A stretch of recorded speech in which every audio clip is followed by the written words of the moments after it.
Good morning, everyone. We'll be starting in 1 minute.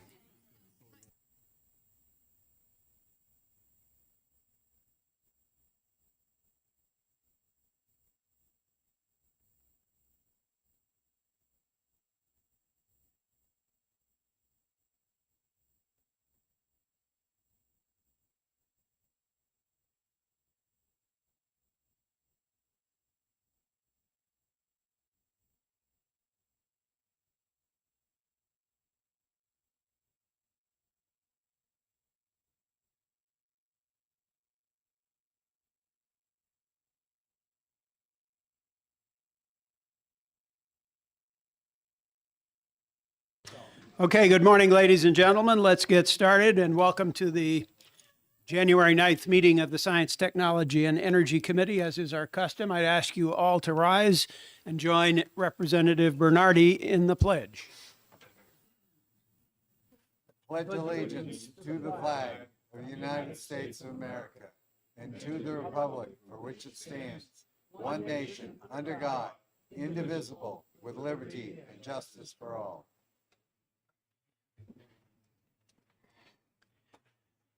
Okay, so this morning we have two public hearings scheduled at 9 and 9:30. Then we will follow that with a full committee work session on 5 bills that we heard yesterday, starting at whenever we finish the two public hearings. And then this afternoon at 2 o'clock, we're going to have an executive session on the 5 bills that we heard yesterday. At 1 o'clock, there will be a Republican caucus in this room. So no one will be allowed in the room except members of the Republican caucus of ST&E. So be aware of that as you make your plans. We hope to break for lunch around 11:30, quarter of 12. And then, as I said, we'll be back here for a caucus at 1 o'clock and an exec session at 2. So with that, we can open the festivities here this morning by opening a public hearing on House Bill 1617-FN relative to energy procurement agreements for default service. And I call on the prime sponsor of this legislation, Representative J.D. Bernardi, to introduce the bill to the committee. Good morning and welcome. Good morning. Thank you, Mr. Chair. J.D. Bernardi, Rockingham 36, Hampton Falls, Kensington, Southampton, Newton, and Plastow. So I'm opening this discussion on HB 1617, which is an act relative to energy procurement agreements for default service.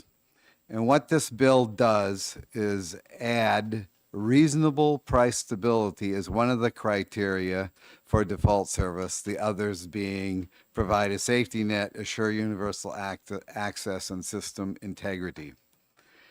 And what it focuses on is energy service contracts that the power supply agreements that the utilities enter into by requiring them to consider varying length and terms of contracts, potentially laddering those, and having them reviewed by the PUC on a quarterly basis.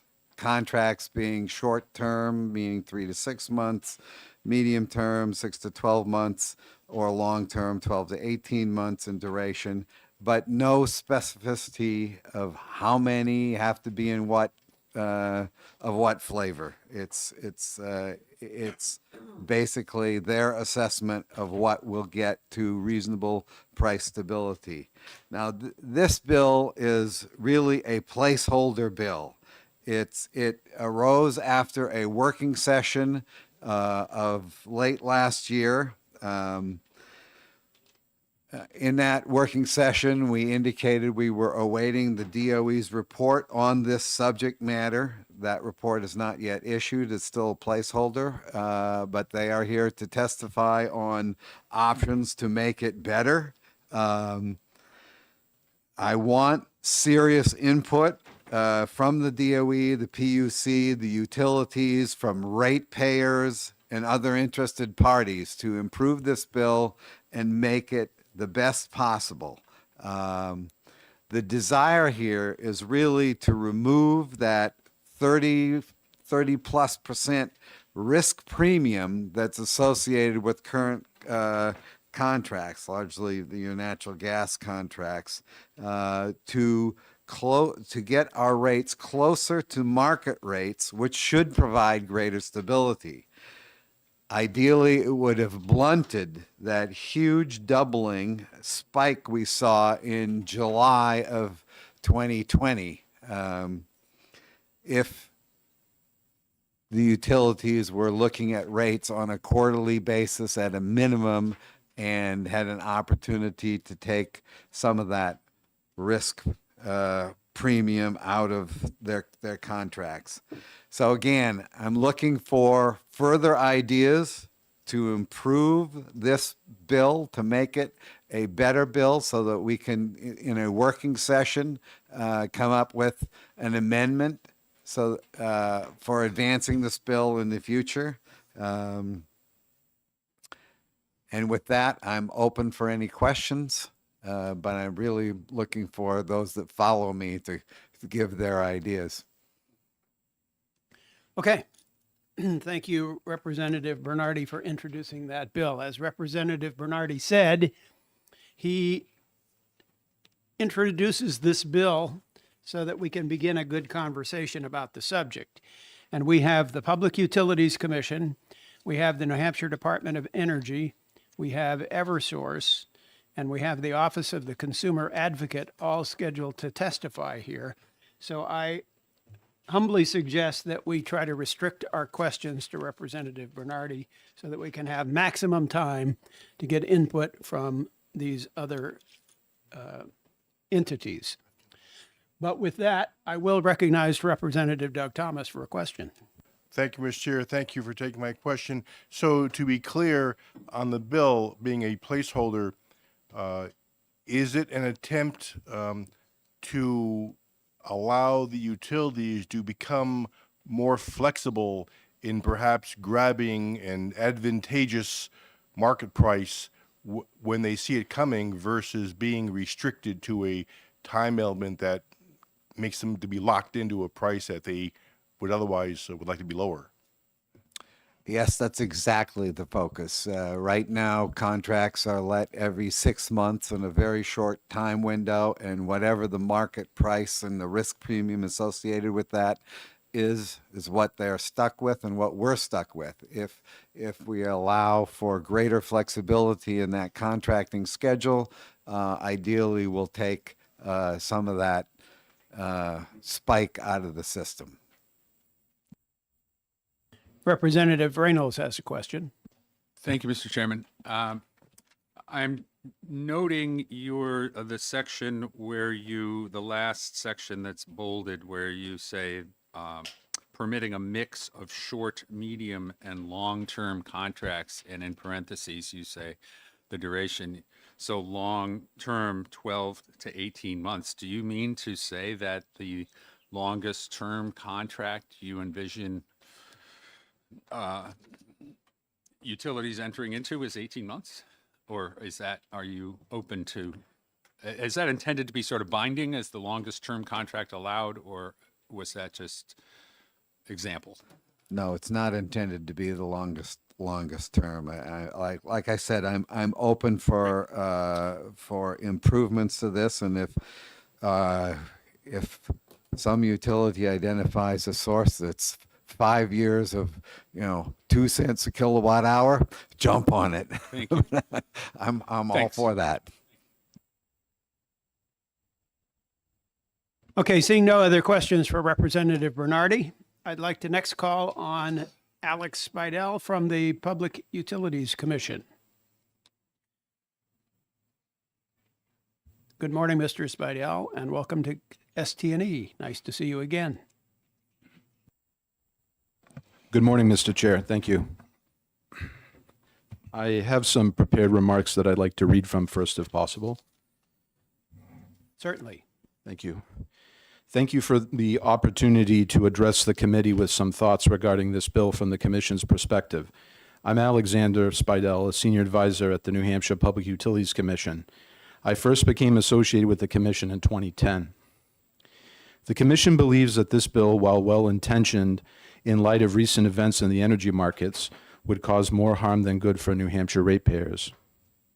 As a matter of principle, it is better for the legislature to leave some matters open-ended for the commission to determine as time goes on, based on the facts and circumstances at hand, through our adjudicative processes. This is such an area. As time has gone on, the wholesale energy markets in New England have matured and are starting to bear fruit for consumers.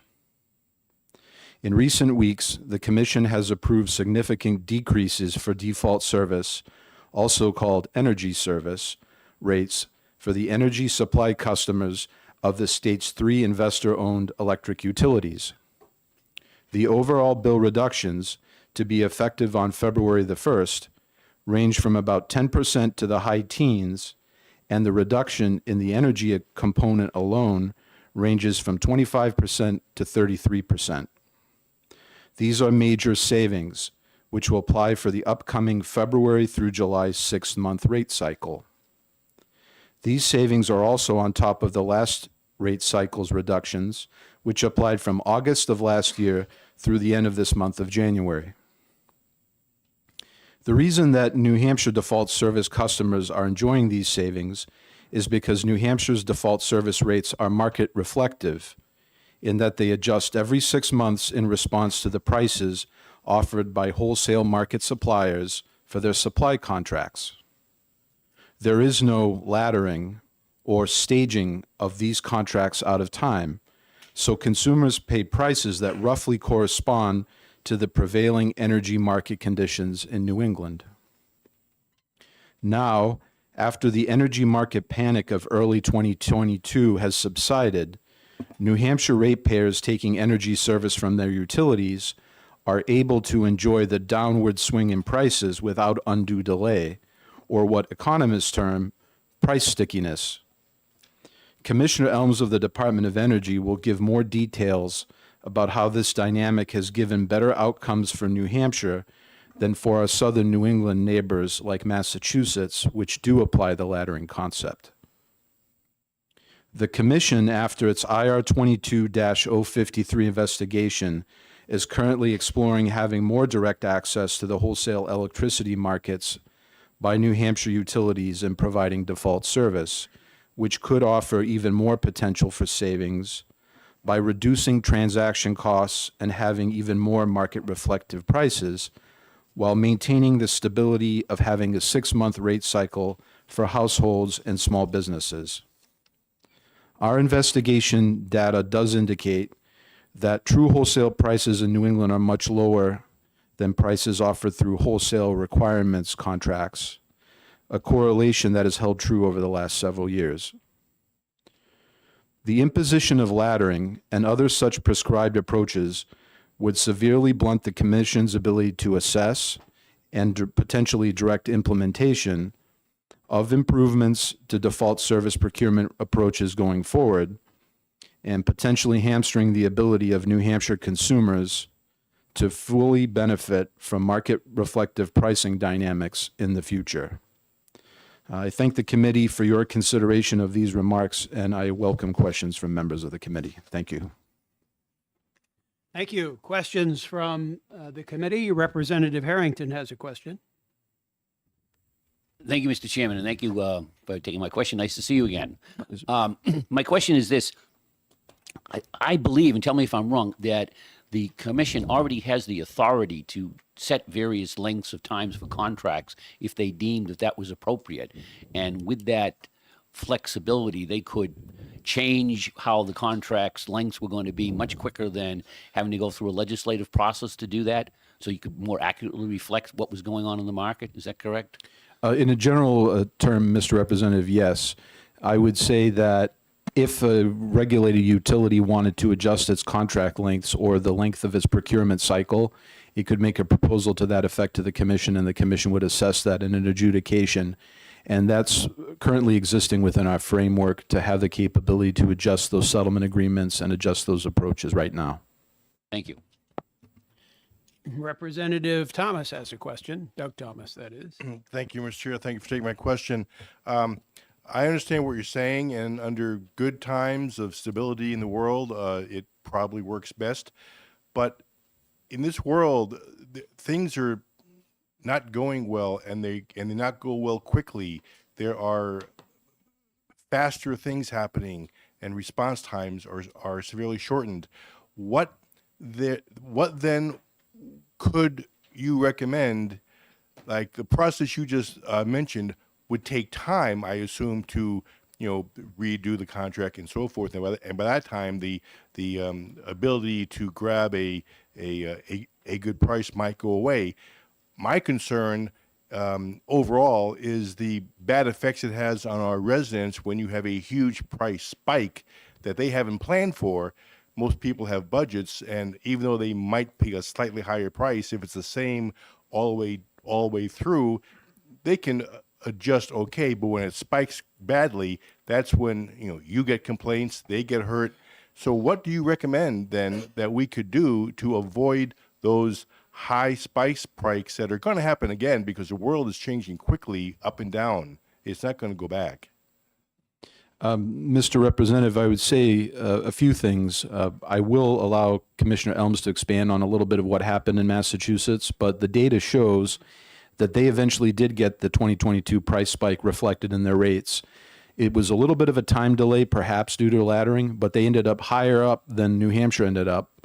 And the delayed reaction has taken longer time to correct itself down to the lower pricing level. So 2020, 22, those 2 years were very unusual with the pandemic, obviously, the industrial shutdowns, prices in the energy markets crashed, and then they corrected. There was inflation, there was the war in Ukraine that resulted in a lot of concerns about supply for Western Europe, for East Asia, and the markets overcorrected a little bit, but things have stabilized. There seems to be, I would say the market has responded around the world to the natural gas markets, and the energy markets generally have responded to the understanding that we can have alternative supply sources from Russia. And to have market reflective prices is important because if there is real scarcity, for example, if there were a wartime situation and there was real scarcity of energy, it's important to send that signal to consumers to respond appropriately if there's true scarcity. So there's a variety of reasons that complete amelioration of price spikes is not always the right answer, and it's better to allow things to adjust naturally on their own in a reasonable time frame, if that would help.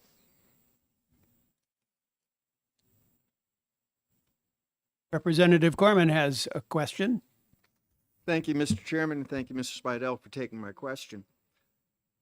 As is, with each of the 3 investor-owned utilities going out for contracts every 6 months, what we have then is 6 rate cases per year coming before the PUC. With laddering, it could be many more. Is that a concern of the PUC, is just the increased workload on looking at these rate cases?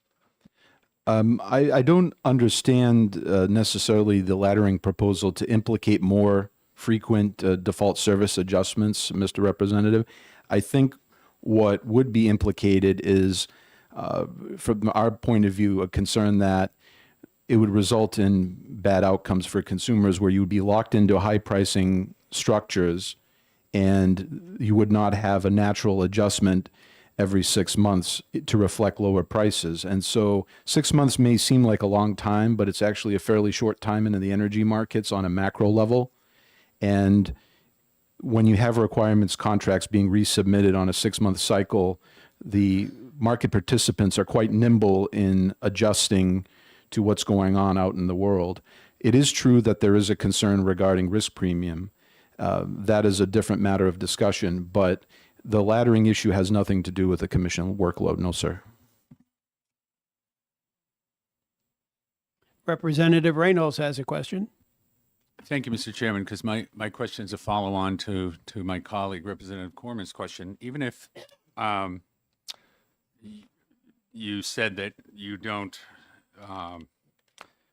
his question was basically about the workload for the PUC, and you said you didn't see that this would involve more frequent rate cases, but the plain language of the bills, it seems to put a tremendous additional workload on the commission. It's and even it seems to put the commission in the role of, taking responsibility for price stability. It says you'll review contracts on a quarterly basis and permit a mix of short, medium, and long contracts.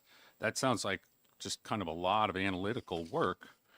And I know you testified the PUC as opposed to the bill, so I guess I just wanted to ask about the workload component. You may be right about that, sir, in that maybe we kind of have a can-do attitude. We're a pretty small agency and we're pretty flat. And so we often take on projects and we don't have the mindset of fretting about workload. But I think if two representatives are asking about that question, on some reflection, I think you may have a very good point there, both of you. It may be, if it were to come into fruition, it would require more work than I had anticipated. So that's worth a thought. Yes. Thank you. Representative Munns has a question. Thank you. Thank you, Mr. Chair, and thank you for taking my question. I want to echo the concerns of Representative Doug Thomas, but from the perspective of businesses in the state. One of the things that businesses look for is some predictability in terms of what their costs are going to be going forward. And the current system creates some pretty significant uncertainty with significant spikes upwards and downwards, and it makes it very hard to plan out investments.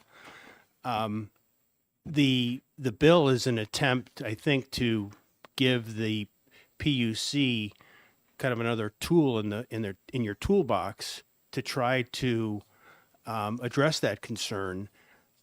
Given your opposition to the bill, are there other tools that we should be considering to provide some more predictability in the rates?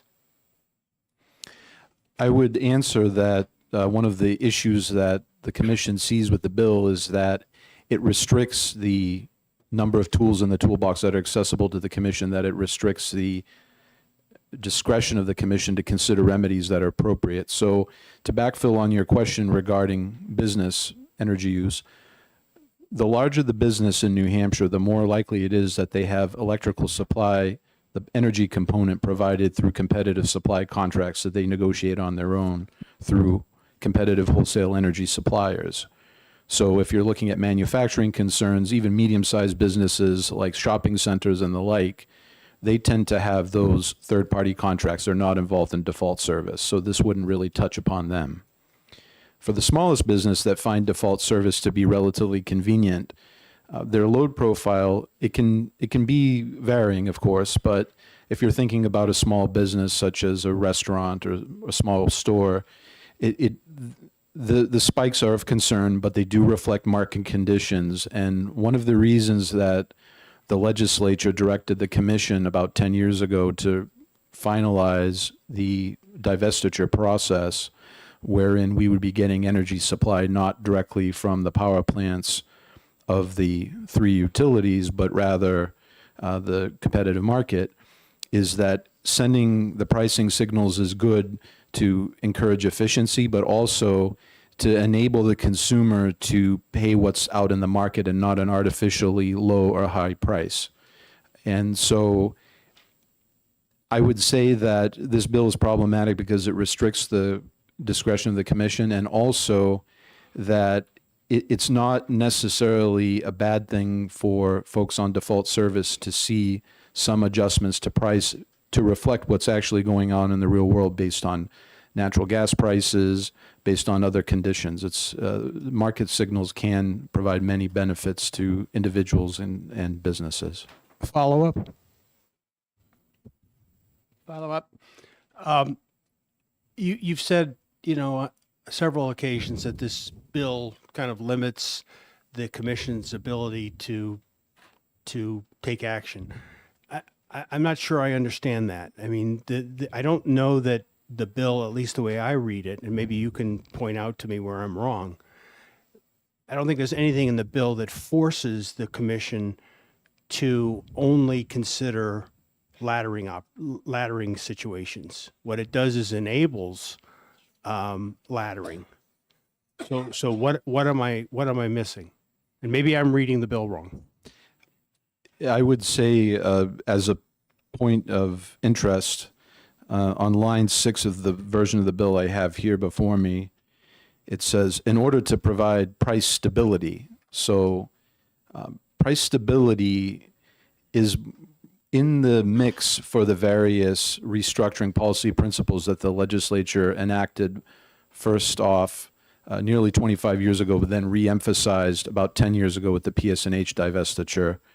And it's a phrase that has a specific meaning in the economic world that says stability is going to be your prime directive versus market reflective prices. And then it goes on to say the commission shall oversee the timing and terms of energy service contracts between the regulated public utilities and energy providers, and shall approve such procurement ... using various lengths and terms and laddering. So when you have in New Hampshire traditional statutory construction, when we at the executive branch agencies read the legislative enactments, when we see shall and then conjunctive phrases with and, we view that to be a mandatory requirement. Okay, Representative Kennedy has a question. Thank you, Mr. Chairman, and thanks for taking my question. This is a little bit of a follow-up to the previous question. When I read the bill, it sounds to me like any plan for laddering or whatever would originate with the utilities, and it would be your job to, oversee that or approve it or whatever. So, I mean, you wouldn't be coming up with laddering schemes. That would be for them. Although I'm not sure why they would care too much to lower their costs, but anyway. Well, that's open to interpretation. The commission shall oversee. I would say oversight can implicate different elements, but more to your point, the utilities themselves during our recent investigation, most of them, I think all of them actually, the investor-owned ones, were not very enthusiastic about laddering's outcomes. Some, like Eversource, acknowledged that they had been involved in laddering in southern New England with mixed or less than ideal results. And so their message to the commission was, we're not really excited about laddering on our own. So it would be a tension where you have the legislature putting their chips on the bumper for laddering, but the utilities themselves have expressed mixed feelings about it, at least to the commission.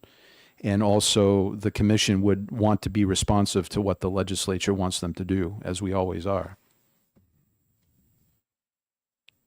Okay, I'd remind the members that we have several other learned people who would like to testify this morning. Representative Corman has another question. Thank you, Mr. Chairman. So, Mr. Speidel, I'm beginning to understand your concerns here, and I'm wondering if there is a reasonable way to address them. As is, right now, it says the commission shall review contracts on a quarterly basis and permitting a mix of short 3 to 6 months duration, medium 6 to 12 month duration, and long-term 12 to 18 month duration. So the current 6-month contracts actually could be part of that mix, 6 months. It seems that instead of shall in some cases, in some places in the text, we could have may, so that the utilities may ladder and the PUC would oversee that, but that the laddering would not be required. Would that address some of your concerns?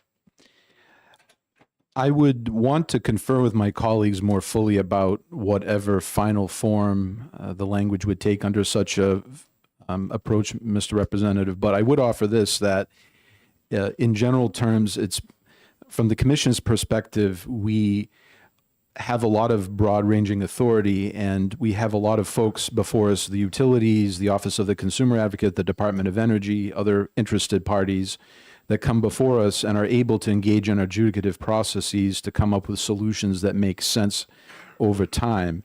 And even if it's softened to a, I would say, optional or semi-optional form, what that would do is, again, it tends to nudge things in a specific direction that the legislature might not necessarily intend or might not necessarily appreciate as time goes on, because it may come up with bad outcomes, versus the commission being flexible and within its general statutory authority, coming up with solutions together with the other parties to make sure that we're nimble and we can reflect what's going on the ground in real time. So from a personal perspective, I've testified before the legislature a couple of times before over the years, and I tend to shy away from specific language recommendations. I think maybe Commissioner Elms would be better at that. But in a general sense, we want to be able to have an open field of play the way it's currently exists right now, if possible. Representative Kaplan has a question. And thank you, Mr. Chair, and thank you for taking my question. You've mentioned that laddering has led to bad outcomes in southern New England and other places that they've used it, and I just wondered if you could be more specific about what those bad outcomes entail. And I suppose the follow-up question is, do you not agree that price stability would be one of the priorities of the commission, along with reflecting market forces?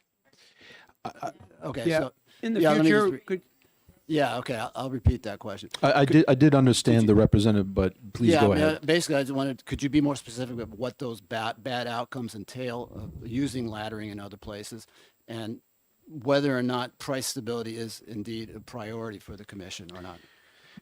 So the commission has a series of directives laid out by the legislature in what are known as the restructuring policy, the restructuring policy principles. And also there's an overall requirement under our statutes, under chapters 374 and 378, for just and reasonable rates. And there's a whole series of elements that feed into that. Price stability is one of the elements that's in the mix. It's not the only element. And the reason the commission has abided by the general framework of market reflective pricing is because over time, yes, there are reversals, there are price spikes, and once in a blue moon, you may see something like a price crash, such as during the pandemic year of 2020. But generally speaking, over time, when you pull back the camera, you see that the markets generate generally stable, generally favorable pricing outcomes for consumers. So price controls have effects in economics. When you look at either micro or macroeconomics, price controls are well-intentioned, and they often have a sense of, this looks good, this could help out the consumer. But it often happens that instead of allowing the market dynamics to play out within guidelines, of course, when you establish price controls through laddering or some other means, you tend to force up the spikes farther than you would have had you allowed the natural flow of the contract terms to take place, and the reduction in prices that you would expect after the reversal of a price spike take longer. So that's what the data show in Massachusetts, for instance, that we've actually looked at the prices over the last couple of years in Massachusetts. Their eventual spike was delayed slightly by one cycle, but their prices ended up going higher than the New Hampshire energy component prices. And the reversal has taken longer to work through. So price controls have generally a fairly bad track record in economics. There are wartime situations like World War II where they were imposed, but they were often ignored or shunted around, and there was a black market, of course. We don't have that here, but they often end up having counterintuitive or the opposite of result of what you intend when you impose a price control.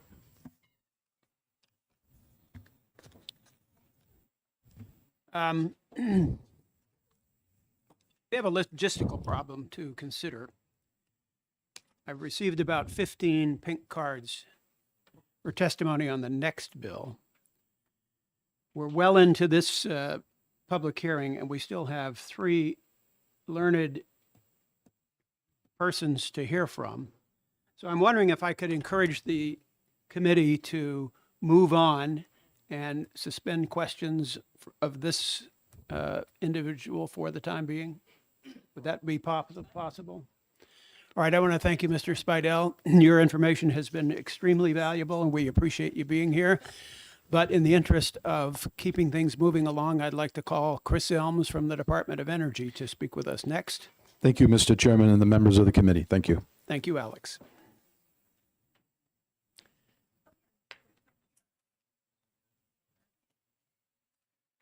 Good morning, Mr. Assistant Commissioner and Mr. Franz. Thank you, Mr. Chairman and members of the committee. For the record, my name is Chris Elms. I'm the Deputy Commissioner of the New Hampshire Department of Energy, and I'm joined by Tom Franz, who is our Regulatory Director. In the interest of speeding up my testimony, I will say that I share a lot of the concerns that Alex raised. We are opposed to this bill as written. We view the bill as unnecessary, overly prescriptive, and inflexible should negative ratepayer outcomes arise. I'll skip through some of the background on it because Alex did a good job of laying that out. I did want to talk a little bit about, sort of laddering as a strategy or as a mandate. We are not necessarily opposed to greater, laddering. That's something that we are looking at in an investigation that we opened earlier last year. And we are in the process of reviewing. We will issue a comprehensive report with recommendations and information on a number of topics related to the procurement of default service. But I do want to talk about laddering and some of the issues, but why it might not be the clear answer. And I think Alex did a good job of laying them out. But frankly, laddering, most simply put, tends to be more expensive for customers. Now, there are potential benefits in terms of price stability, but when you look at the longer contracts that are going to be entered into as a result of laddering, there are going to be greater market risks on those contracts. And consequently, suppliers are either going to be less likely to participate, meaning less competition, and less competition means more price for customers, or they will bid in a higher risk premium on their bids, which will then be passed on to customers. The thought is that if you ladder, your prices are going to be increasing more slowly, but once the prices go down, you're going to go down more slowly. I did share with you a chart that compares energy supply rates paid by Eversource Massachusetts customers and Eversource New Hampshire residential customers from January 2021 to July 2024. As you can see, from that chart, again, this is just the energy supply rate, so it's not the all-in rate. New Hampshire in July or August of 2022 saw that bigger spike. But when you look at those 42 months, in 36 of them, New Hampshire had lower supply rates than Massachusetts. Only in 6, and those 6, you can see, were we higher. That, I think, does illustrate some of what we're talking about here, that the risk premiums associated with longer contracts in a laddering situation are going to just lead to higher costs. So, Representative Bernardi, I know, raised, the question of whether or not we should look at adjustments to this structure. And that question of price stability versus market reflective pricing is an important one for you to consider. I will just kind of throw some other information out that was touched on, but I wanted to reemphasize. There are currently alternatives for customers who do value price stability more than the current default service structure calls for. Competitive supply is an option. Consumers today can go onto our website, go to our comparison shopping page for competitive supply, and find rates that go anywhere from 6 months to 2 years. You'll be able to see the different prices that go in. There's different terms and conditions. We do encourage consumers to, do their research before entering into any of those things. But there are options for folks who prefer stability. Likewise, community power represents an opportunity for towns who want to say that if my citizens in my town want to, emphasize a whole bunch of different values or whatever, be it stability, price, environmental considerations, that's an option for towns to look into.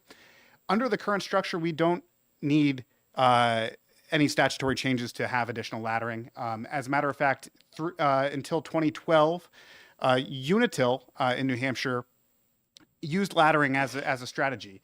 They came to the commission and asked to move away from it because the wholesale risk premiums associated with laddering were too expensive for customers. And I will say, I know we all heard a lot in the public when that first spike happened in August of 2022 from consumers and from folks who were concerned about how prices went up.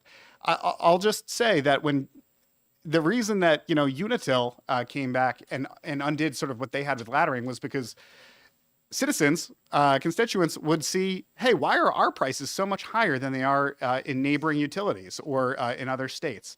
And the answer was, well, they ladder and these prices are sticky and they're continuing on.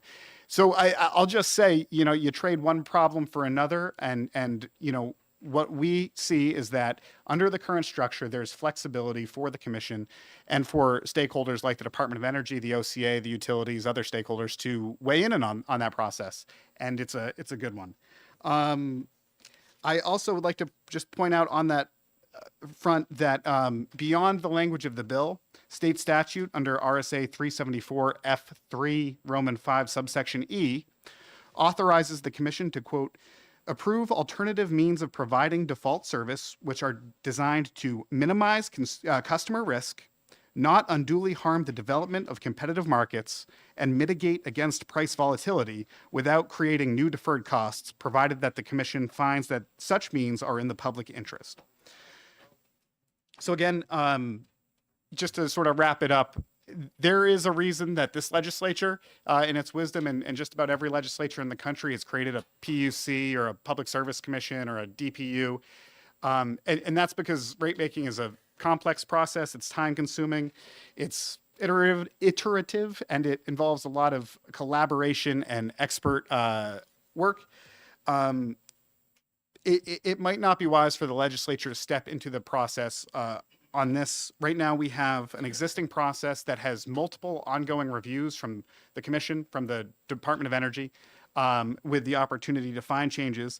And there are currently available alternatives for customers who want to value price stability more than, say, the current situation would call for. Obviously, legislation is going to be much more inflexible and less likely for us to be able to pivot away from negative ratepayer outcomes should we arise. Happy to take questions. Okay, thank you very much. I have a question for you. You mentioned earlier in your testimony that the DOE has an ongoing investigation into this question. Yep. Could you share with us any of your findings, particularly strategies that might work to mitigate the problems that we saw in July of 2022? I'm going to let Tom answer a little bit more of the specifics, but again, our intention here is to give a real comprehensive look at the history for both the legislature, for the commission, for other stakeholders, and to provide, some recommendations and just to highlight some of the challenges we see with the variety of strategies. So I'll let Tom talk. Yes, we hired Exeter Associates to help on this investigation. They have a lot of expertise, not just in New England, but across the country. They looked at the PUC's investigation. They reviewed that information carefully. They interviewed utilities and others concerning their strategies.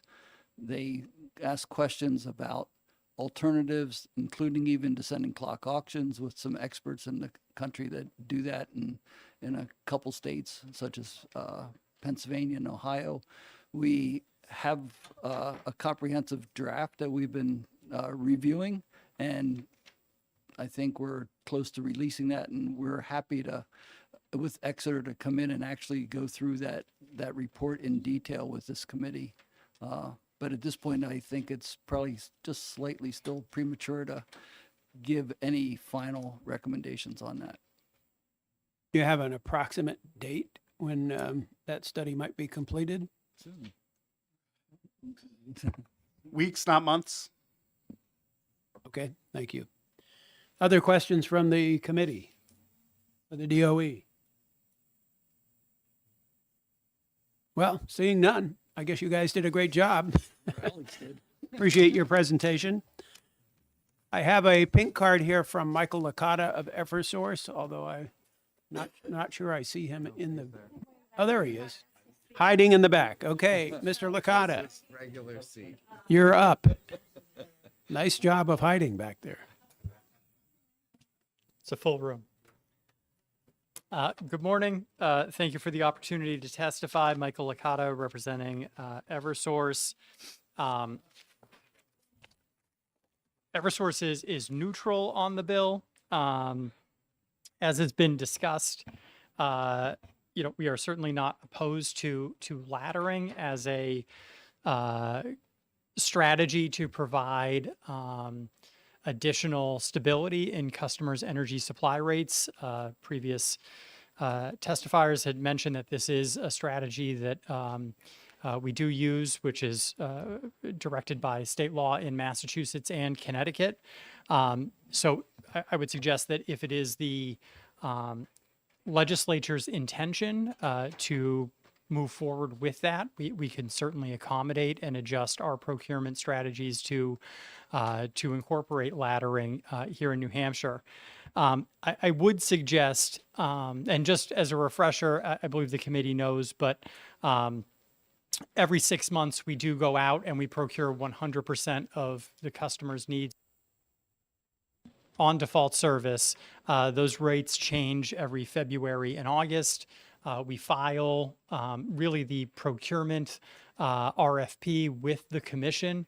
They make sure that we properly executed that RFP, that we're prudently selecting the lowest cost supplier that responded to the RFP, and that is what goes into customer rates. Again, those who elect to stay on default service.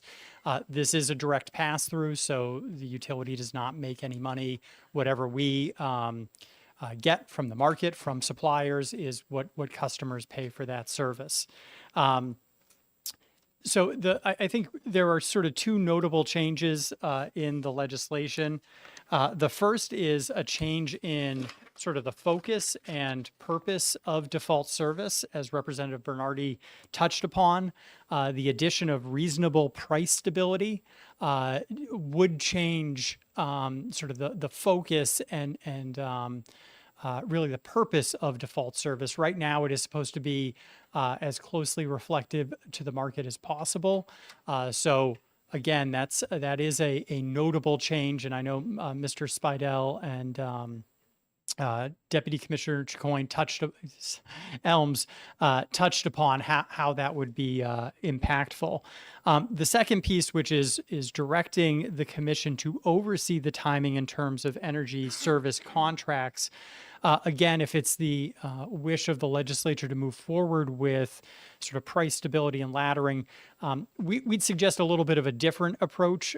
We'd suggest that the legislature direct the utilities or to make it clear that utilities have the authority to propose laddering contracts. So not necessarily a mandate or a requirement, but making it clear that is something that the utilities can do, subject to a manner that is approved by the commission.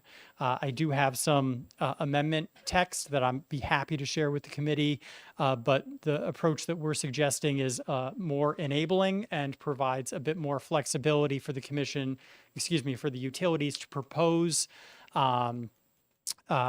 procurement strategies for commission approval that, of course, other interveners, the consumer advocate, the Department of Energy would have a role in reviewing and providing comment on.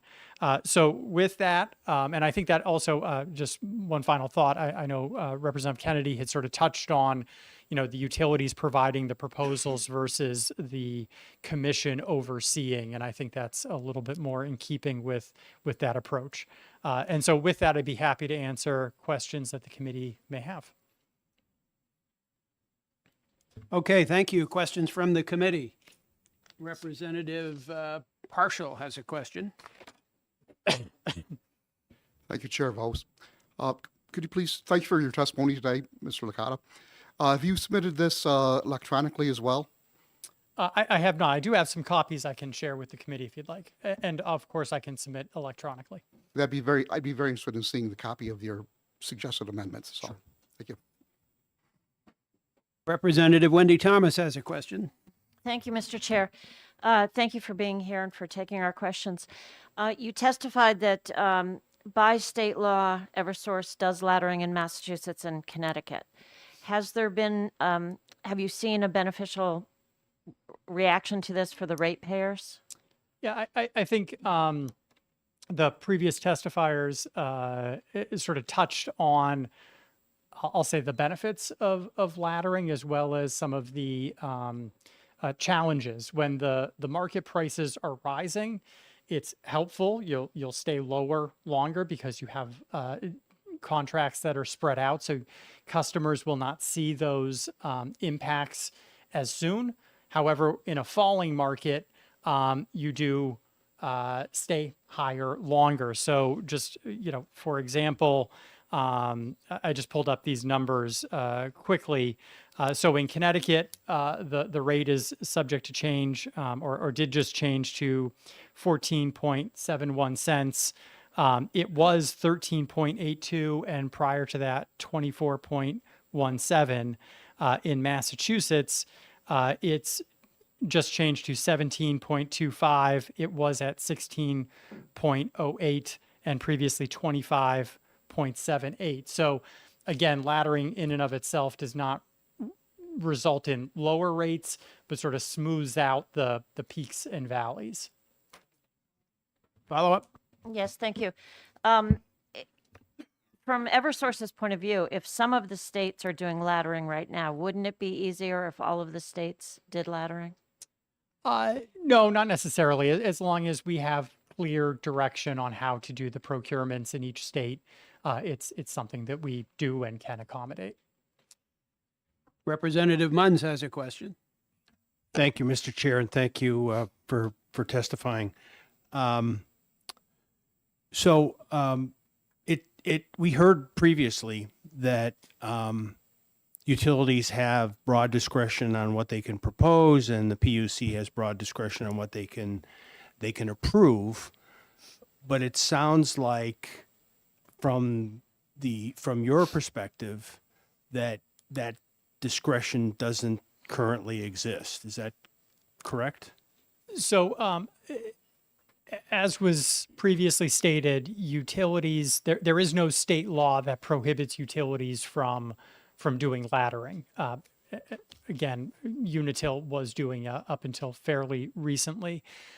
We have commission order that directs us in the manner in which we do the procurements, the 6 months, 100%.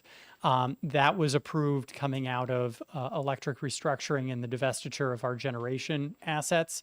So once we sold off the generation that had been providing a portion of default service, the commission, there was a proceeding, and the commission, ordered us, this is how you shall do it. Now, again, that can be changed. We could offer a different proposal by which we would do the procurements, and the commission would review that. I would note, and I can't recall if Mr. Spidell touched upon this, but just an example of that discretion, I believe all three of the investor-owned utilities that are rate regulated in the most recent orders approving our default service rates, the commission ordered all of us to provide plans to them in February, having 10 to 20% of the procurement being directly from the market, from the day-ahead market. So, that's a good example of flexibility. Again, obviously requires commission approval in order to do that.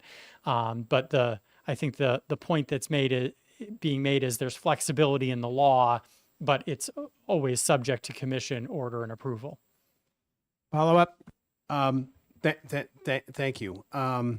And like Representative Parshall, I'd be very interested in seeing your amendment. Can you just give us a Cliff's Note version of what that would entail? Yeah, it's fairly straightforward. We didn't change the addition of reasonable price stability. Our view is that's a public policy determination of the legislature. And it just says that utilities have the authority to competitively procure electric supply through contracts of standard lengths entered into with wholesale suppliers at various times during the year prior, subject to commission approval. Representative Reynolds has a question. Thank you, Mr. Chair. I have a brief question and then I'd like a follow-up. Ms. Okada, you stated, I think we all understand, but you just stated it in your testimony that Eversource providing default energy service, all the utilities provide energy default service. It's a pass-through of market costs to consumers, and therefore you don't make any money on it. Is it fair to say then that utilities are indifferent to whether customers remain on default service or choose competitive supply? Absolutely. By law, we have to be indifferent to it. If Okay. customers want to be served by a competitive supplier or aggregation, that is their choice and has no impact on the utility. Okay. Then would you agree that our message then to consumers of all sizes, residential or big business, energy consumers who want more price stability in their energy bills than is available currently from default service should choose a competitive supplier? I guess I can't speak for what the legislature's message to consumers would be or should be, but I will say in our messages to customers, we actively promote the opportunity for them to shop for competitive supply. And, whether it's seeking lower cost, whether it's seeking price stability, there are options available to them, and we try our very best to promote those options. Certainly, especially when the prices go way up and they're seeking a break on their costs. Representative McGee has a question. Thank you, Mr. Chairman. Thank you, Mr. Licata, for taking my question. So it seems as we're going around here, we're talking about price stability. We're talking about basically the intent of the bill. And it was the result of a retained bill that we had a subcommittee on that we worked on last year. And obviously, we were doing that in response to the price spikes and trying to figure out some solution where we could say to people that we've tried to take steps to help address those types of spikes.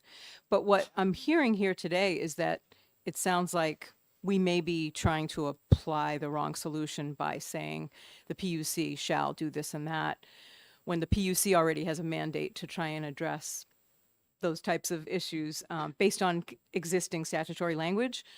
So would it be your position that the way we could get at the solution that we're trying to offer is to pass a bill that suggests that the utilities maybe more actively take consideration of laddering into the contracts that they enter into in order to bring the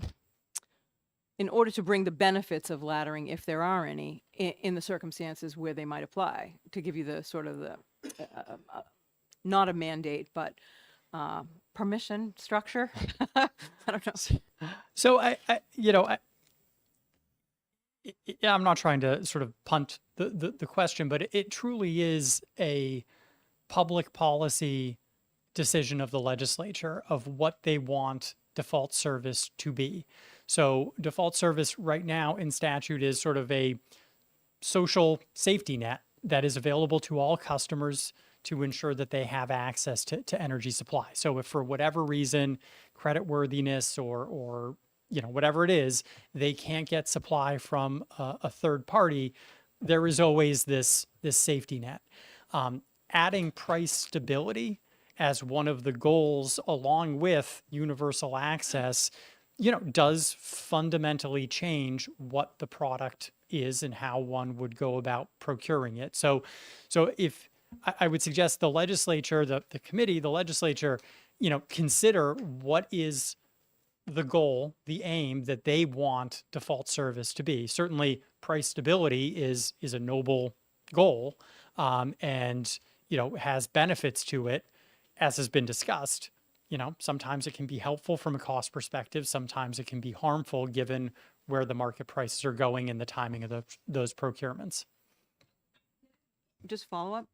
Follow up. Can I just get your input or your thought around how the competitive markets factor into the default service rate, and whether you see a truly competitive market as being maybe more assistance to consumers in terms of versus laddering? I think the challenge with competitive supply has always been customer awareness and acceptance. So, number one, that customers are aware that these options exist. And number two, sort of customer acceptance. We get the questions, if I go on competitive supply from, Acme Energy, who's going to come fix the line during the storm? And, it's Eversource, it's still us.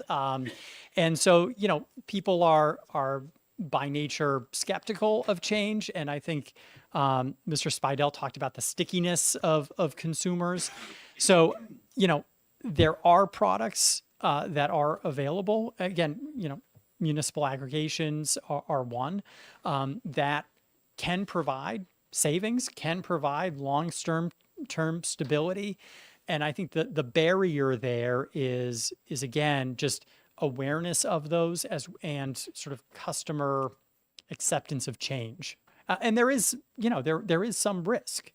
If you enter into a 2-year contract, which might seem good at the start, if the market comes down and default service rates, which again, every 6 months change, comes down, you may be paying a higher price, and that might be frustrating to some consumers.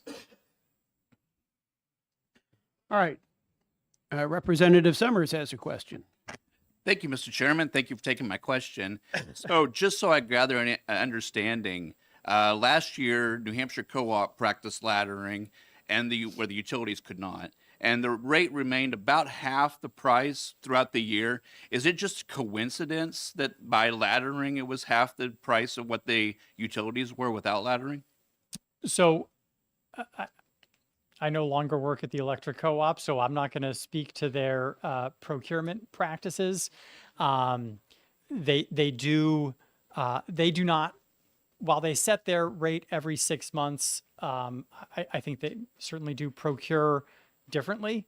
How they do that, the types of contracts that they enter into, what's long-term and short-term, again, I can't speak to. I would say, as I just said to Representative McGee, sometimes it's to the good, sometimes it's the bad. When the rates change in February, we will, Eversource and I think other investor-owned utilities who are rate regulated will be a little bit lower than the co-op. So, it ebbs and flows, I guess, is what I would suggest. And again, I can't speak to their procurement practices in detail anymore. Okay. Representative Thomas, Wendy Thomas has another question. Thank you, Mr. Chair. Quick question. Still stuck on Massachusetts and Connecticut. Can you tell me how long the program has been in place, and is there any talk of repeal from either of those states? I will have to check on both of those.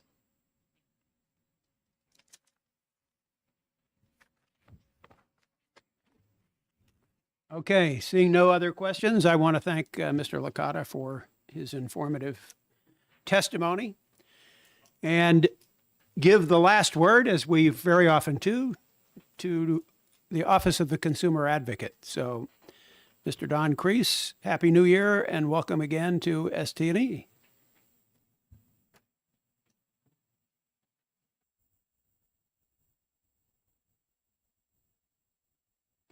It is not on. Now it's on. Good morning, Chairman Vose, members of the committee. As most of you remember, I'm Don Kreis. I am the consumer advocate. My job is to advocate on behalf of residential utility customers. It's a great pleasure to testify today, and I thank the chairman for allowing me to bat cleanup, because that means that I don't have to say very much, because I agree with everything the preceding witnesses have already said. And my recommendation to the committee is not to move forward with this bill. And I have 8 discrete points that I want to make very quickly. One is that you are thinking of legislating about default service at an unusual, and I would even argue maybe an inopportune moment, for a couple of reasons. One is that community power aggregation in New Hampshire is in the process of taking flight, and there's a major shift in the default service load from default service into community power aggregation.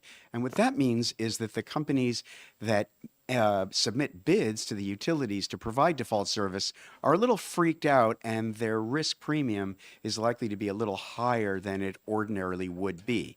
And the other reason I think we're at a weird time is that this winter marks the end of the reliability must-run contract for Mystic Station, and the pendency of that contract, for fairly elaborate reasons that I could go into if you're interested, that too has increased risk premiums in the default service market that our customers and other customers in other states have paid. That's coming to an end in May, and I actually think that is one of the reasons why the price of default service has taken a welcome decline in the current coming period of February 1 to July 31st. Point number 2 is, in a perfect world, every customer in New Hampshire would have 3 options available to her. One would be to stay on the utilities default service. 2 would be to be participating in their local community power aggregation program. And 3, competitive suppliers. You know, it's kind of interesting and encouraging to hear you all thinking about what more we can do to inform customers about the availability of competitive supply. And I would suggest taking a look at, believe it or not, Texas, because the Texas, I think it's the PUC, has a really robust and very user-friendly website that they use to help customers find competitive power supply options that meet whatever their personal needs are. So there's something to consider. Point number 3, the PUC, if you've been reading their recent orders about default service, is actively flirting with the idea of moving part of the default service portfolio into the spot market. As the residential ratepayer advocate in the state, I am very leery about that.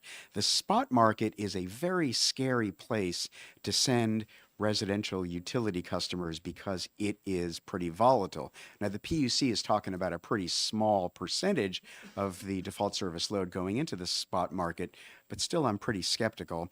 And that leads into point number 4, which is my sense, and I've been consumer advocate for a fairly long time now, is that residential customers really like price stability. That's important to most of them.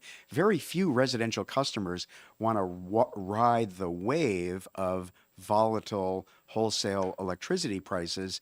And because price stability is an imperative for residential customers, there always is going to be a risk premium, because price stability by definition transfers risk away from the user and places it on the shoulders of the supplier, and the supplier has to charge a little extra money in order to do that. That's just an economic reality. Point number 5, and I was really glad to hear my friend Tom Franz mention this. It is a good idea for the state to consider a variety of potential approaches to default service. He mentioned a descending clock auction. That's a great idea. You might consider doing that in the context of having all of the state's default service procured at the same time in one room someplace. That might have some economic advantages and lower default service prices. Point number 6, Representative Corman mentioned 6 rate cases a year, and I just want to make sure that there isn't any confusion about terminology. When the PUC reviews default service filings, it isn't conducting a rate case. A rate case is a huge undertaking We have one pending now with Liberty Utilities. Liberty has about 12 different witnesses who have submitted written testimony. I have 5 witnesses who have submitted testimony for the OCA. The Department of Energy has 6 or 7 or 8 witnesses, and it takes a whole year to go through that. Reviewing a default service proposal from an investor-owned utility is a much more discreet undertaking that mostly involves making sure that there really was a competitive bidding process and that the price that the utility obtained really does reflect the market price of wholesale and retail electricity. Point number 7 is that the cheapest way of procuring default service is, in fact, and this goes to what Representative Summers was talking about, is to do what the New Hampshire Electric Cooperative does. The New Hampshire Electric Cooperative doesn't just ladder, it has an active and ongoing portfolio management process that really resembles what a vertically integrated utility would have done prior to restructuring, which is to say they aren't just staggering the expiration date of their contracts. They have at least one super long-term contract. I mean, by super long-term, I'm thinking, in the order of 25 years with at least one energy facility. And they do make some spot purchases, and they have other contracts in their portfolio of varying lengths. So the question becomes, why don't we ask our investor-owned utilities to do that? And the answer is that they don't really have an incentive to do it as well as the cooperative does. The cooperative is owned by its customers, so whatever value is derived from that method of procuring default service inures to the benefits of the owners of the company.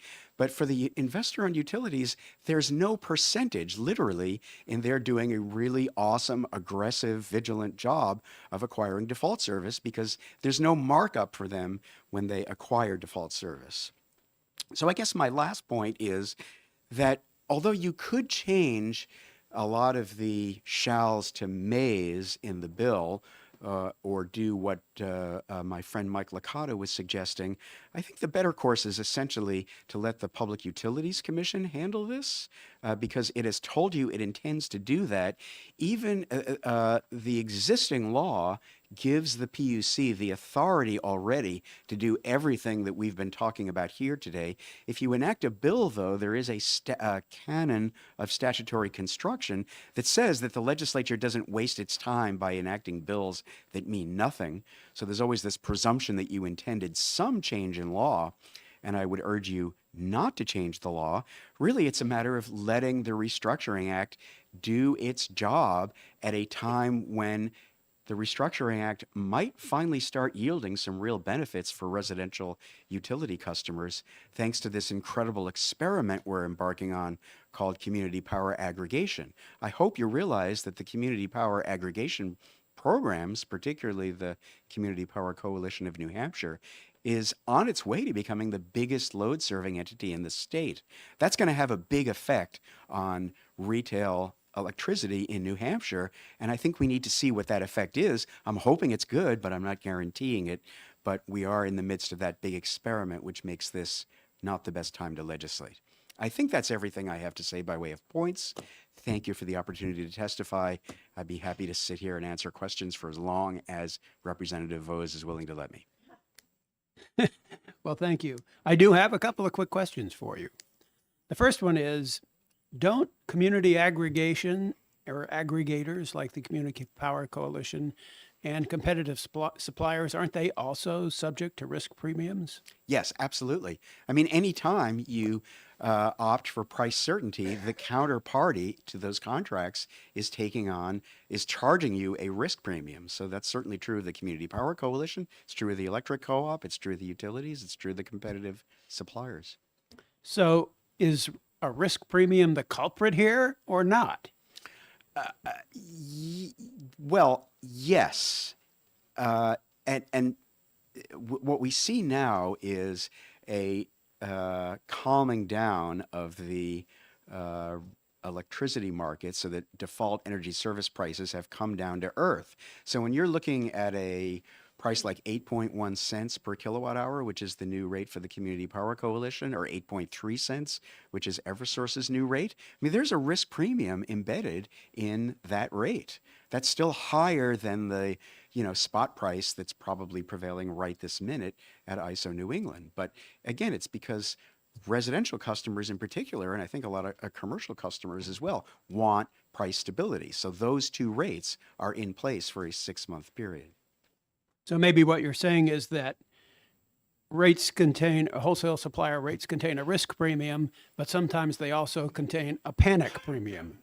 Yes, that is true. And I think that is a big explanation, or a major explanation of what we've seen in the last 2 years. Okay, final question. The reason this bill is before us, and the reason we're here discussing it, is because we have constituents coming to us when we have these price spikes saying, what the heck are you guys going to do about the cost of our electricity? So how do you suggest that we respond to our constituents when they start flooding our email inboxes and our telephone voicemail boxes with complaints about the cost of energy? Well, I would think the first thing you would tell them is look at where the price of default energy service is now relative to where it was 2 years ago. If you want, as a political matter, you can take credit for it.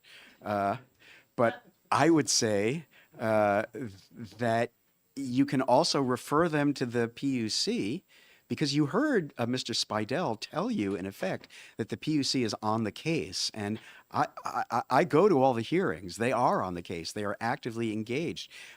Chairman Goldner is, I think, pretty obsessed with making some pretty big changes with the way that default service is procured. I'm going to try to convince him to be pretty careful about that, but he seems pretty determined. So you can refer your constituents you can refer them to me, because I never leave any query unanswered, especially one that's referred from legislators. So I hope that's helpful. I mean, but I hear you, Chairman Vose. I know that you all get constituent calls, and it is easy, or it's preferable for you to be able to say to your constituents, well, yes, we're doing something. We're enacting House Bill 1617. But I would urge you to be careful and consider not doing that nonetheless. Okay, I'll take your advice and congratulate my fellow legislators on lowering the price of energy over the last 6 months. Yes, indeed. Congratulations to all of you. All right, further questions for Mr. Crease? Seeing none, it looks like you've done a fabulous job, as you usually do, covering all the points you wanted to make, and so I thank you for your testimony. Thank you very much. And since I have no more pink cards on this bill, I'm going to close the public hearing on House Bill 1617. And that will take us to House Bill 1697. And so I'm going to open that public hearing. And before I call on the bill's prime sponsor, I'm going to lay out some ground rules for this public hearing. I have 17 pink cards, 17 people who would like to speak. Looks like another one is wending its way in my direction. So 18 pink cards of people who would like to speak, or maybe even 19. So given the fact that it is now 10:20, the likelihood of us getting through all 19 of these pink cards today is virtually nil. So I want to alert you all to the possibility, in fact, the very real probability, that this public hearing will be recessed and will be resumed at a future date. So you may not get a chance to testify on this bill today. I want you to be aware of that before we start. Now, on the other hand, there is a possibility that once the prime sponsor introduces this bill and explains to us that the original bill was a horrible mistake, some of you may decide you don't want to testify, and that would be wonderful if that proved to be the case. So let's start and see where this takes us. I will say that I'm going to cut this off at about 11:15, and we have other matters that we have to deal with today. So We're not going to go beyond 11:15. So with that, I'd like to call Arnie Davis, Representative Arnold Davis, to introduce House Bill 1697, suspending New Hampshire's participation in emissions reduction credit programs for a period of 2 years. And Representative Davis will explain to us why that's not really what he wanted to do. Okay. Go ahead, you. Arnie. Thank you. Good morning, and thank you, Mr. Chairman, members of the committee. For the record, my name is Arnold Davis. I'm state representative from Milan, Coos District 2. And I'm here today to introduce to you House Bill 1697. And there was a misunderstanding, as the chairman said, between OLS and myself. The original bill did not accomplish what I had intended it to do. I worked with the Attorney General's office on the language and would like to attach a draft of the amendment to this bill and offer it to you today for your consideration. And if I may, Mr. Chairman, I'd like to read the amendment. Please do. Suspension of sale of carbon credits.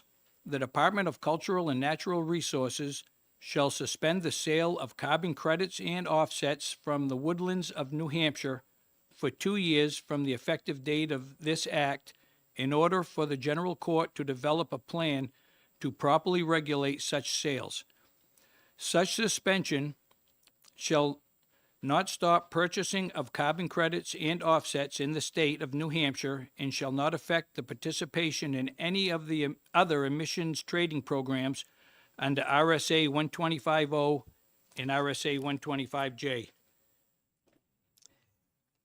Any person requiring carbon credits and offsets to become carbon neutral or to meet emission requirements may purchase such credits and offsets from other sources, from any source that is not New Hampshire woodlands. If the act is deemed unconstitutional, that any person who has entered into a contract to purchase, sell, or trade carbon credits or offsets that was affected by the suspension of the sale of carbon credits and offsets may still be liable for any rules or taxes pertaining to such contract. This act shall take effect upon passage. So that is basically the amendment, which is the bill. I believe this is a vital piece of legislation, one that is dire to our state and to our way of life. This bill is truly a bipartisan effort, as it has the support of all 7 delegation members in Coos County and all 3 county commissioners. I will keep my introduction brief, as you will be hearing from experts in their respective fields who know much more about their trades than I do, and I do not want to be redundant. Now, let me be clear that we are not opposed to the commerce of carbon credits and offsets as they pertain to the woodlands of New Hampshire. The purpose of this bill is to simply give the state of New Hampshire a brief pause so that we can properly regulate these sales. We understand that property owners have rights, and we are not looking to infringe upon them. Our intent is to find a balance where carbon credits and offsets may be sold without harming the timber industry, loggers, truckers, sawmills, and everyone else that this trickles down to, without harming the timber tax benefits derived from our towns, without the loss of countless jobs, and at the same time, keeping our forests properly managed and keeping the land open to recreation. In short, we are looking for best management practices that will benefit both the landowners and the state of New Hampshire. And I would like to thank you for your time and consideration. Thank you, Representative, for introducing this legislation. Just for clarity, I want to ask you, is it your position that we should consider legislation that does nothing to the regional greenhouse gas initiative? Yes. Reggie would not be affected by this bill. Reggie would not be affected by this bill at all. That's correct. Okay. And it was never your intention to suspend Reggie for 2 years? No, it was not. Okay. So I just want everybody who plans to testify on this bill to understand that this bill is not about Reggie. This bill is about something completely different. Representative McGee has a question. Representative Harrington has a question, sorry. I saw a hand waving over there. Thank you, Mr. Chairman. Please apologize to Representative McGee for thinking she looked like me. My question is this: you mentioned private land there, so I just want to make sure I get the intent of the bill. It seems as what you're saying is it's going to be a 2-year moratorium. So if I'm a private landowner and I was approached by someone who wanted to buy carbon credits from my forested land, I'm assuming that would mean if I signed that contract, I couldn't cut down the wood. So would this bill as amended in effect say no one, including private landowners, can enter into these contracts and hence prevent them from cutting the wood down? Of course, they could still not cut the wood down, but this would say you can't enter in a contract that mandates that the wood not be cut. Is that correct? That's correct. All right, thank you. Additional questions? Representative Munns has a question. Thank you, Representative, for clarifying the intent of the bill. I'm a flatlander. I live down on the seacoast. What precipitated this? Why the need for this bill? What's going on that we don't know about? Well, private companies are buying property, and instead of harvesting timber, they are selling carbon offsets. So where I live, the tax base is heavily based around timber tax. It's creating a loss of jobs. It's creating loss of timber tax to the towns. I would like to make sure that the land stays open for recreation and hunting, fishing, snowmobiling, OHRV. And we're not trying to stop it. We are just trying to let selling carbon credits and offsets coexist with harvesting timber. We're trying to not do away and harm the timber industry. And that's where we're at. We're trying to find a middle ground where we can all work together. Representative Wendy Thomas has a question. Thank you, Mr. Chair. Actually, Representative Munns asked the question that I had, which was what precipitated this request for a bill. In the bill, you talk about a period of 2 years. How did you come up with 2 years? What does that mean? We need a little bit of time to look into this and see where, if you put land into current use, you need to put it into a registry. And so we would like to have some sort of registry where if you intend to sell carbon offsets, there would be a registry. Right now, nobody knows who's doing what. Maybe some sort of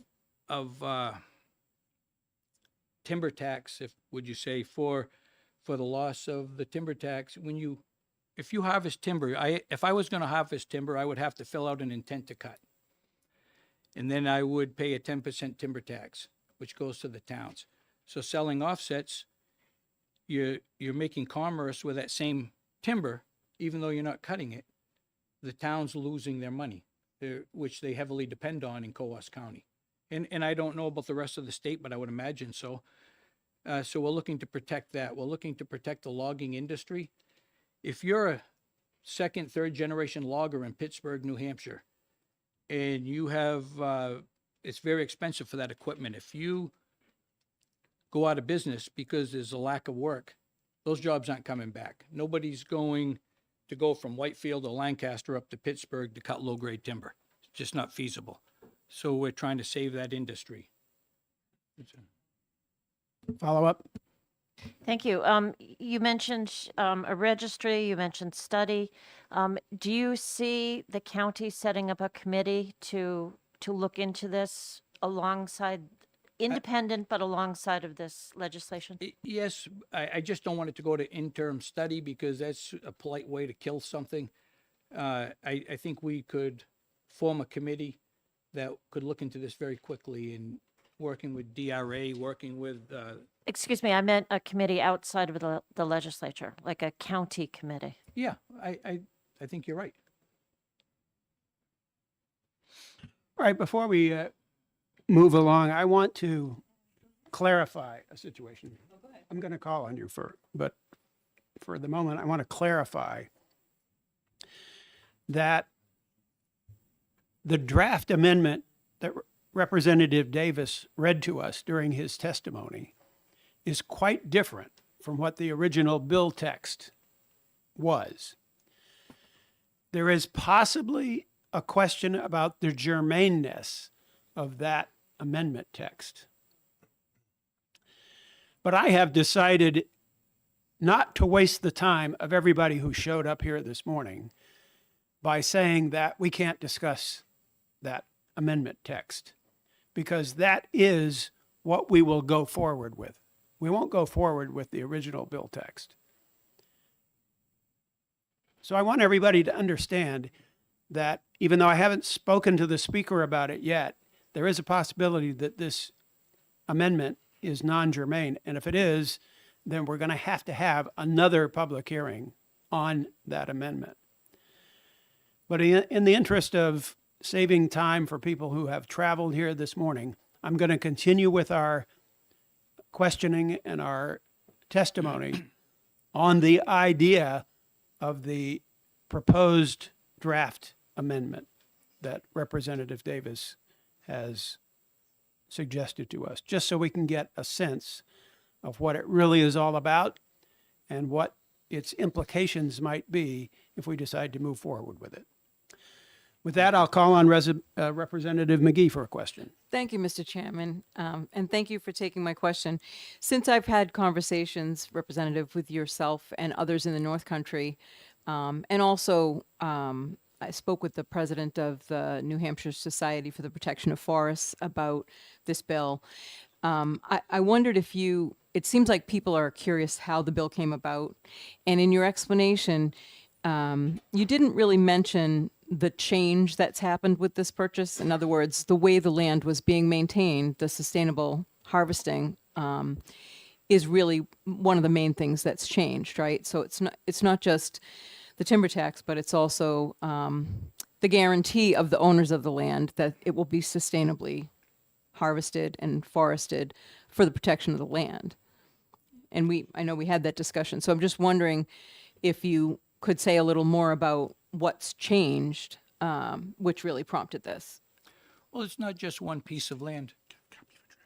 Yes. I've brought enough for everybody.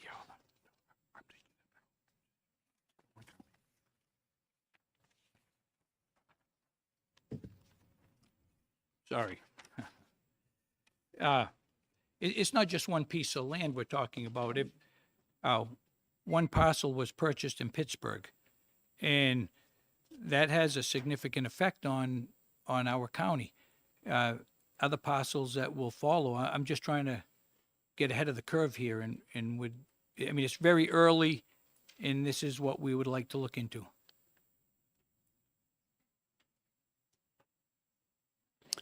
Okay, seeing no other questions for Representative Davis, I want to move along here. We have a lot of people who would like to say something about this situation. Mr. Chairman?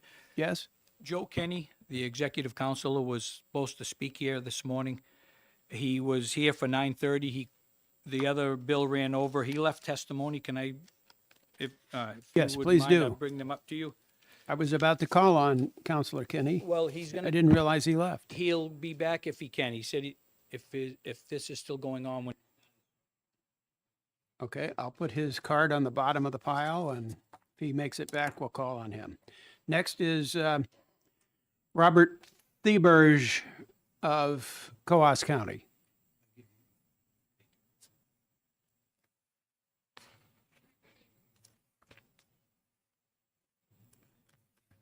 Okay, thank you, Mr. Chairman, and thank you, members of the committee. My name is Robert Theberge. I was a representative for 22 years, and I know what it's like being chairing of a committee, so I will be very, very brief. The bill has had a tremendous impact in the North Country. You mentioned how this started about, but in Pittsburgh, when Lou Source purchased the land, they stopped harvesting of the timber, which resulted in the Milan Lumber Company being closed for 3 weeks because it couldn't get lumber at all. There's an important economic aspect to this bill. Municipalities look forward to recreational use of land. This may have a negative impact on them, but more importantly, if a municipality can't purchase land for workforce housing, that will not benefit anybody at all and for progress. We've talked about the timber or the forested lands. What is not mentioned in this bill in the future, not only will forested lands be affected, but any agricultural land for carbon credits. Thank you. I'll be brief, okay? We appreciate brevity, believe me. Any questions for the honorable representative? Yes, Representative Harrington. Thank you. Thank you for taking my question. My first reaction to this is that you're going to put a moratorium on people that own their own property, saying, I want to enter into a contract that's legal, and it's going to say I don't cut down wood on my property. Well, it's my property. I should have the right to make that decision, shouldn't I? I mean, where are we going to go next when we can tell people you can't do this with your property because we want you to cut wood? We're going to force people to cut wood on their property? Is that the next step?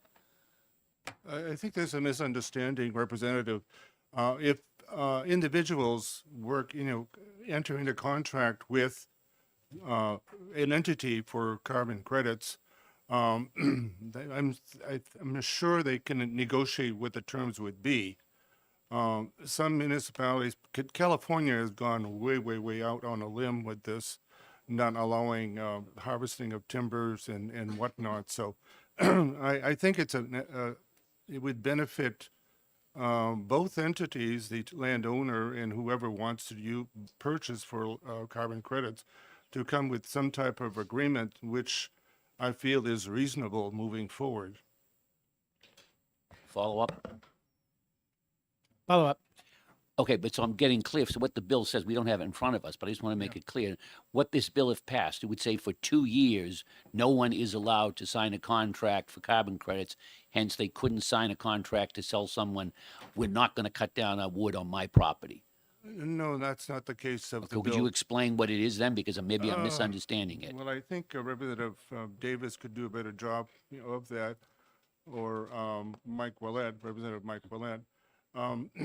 There's no moratorium on selling or purchasing land. It's just a moratorium on how carbon credits are to be used in the future.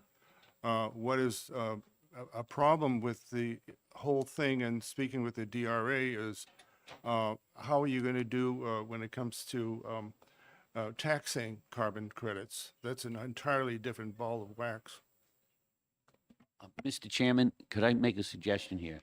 Yes. Since we don't have the bill in front of us, and since there seems to be quite a bit of confusion about it, what exactly does and does not do, I would suggest until we get a copy of the bill so we can look at it and make some intelligent questions, that we suspend the hearing.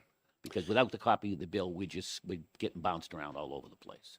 That is a reasonable request. And I have just learned from a visit with the House Clerk that because this bill affects the same section of law as the originally filed bill, it is germane.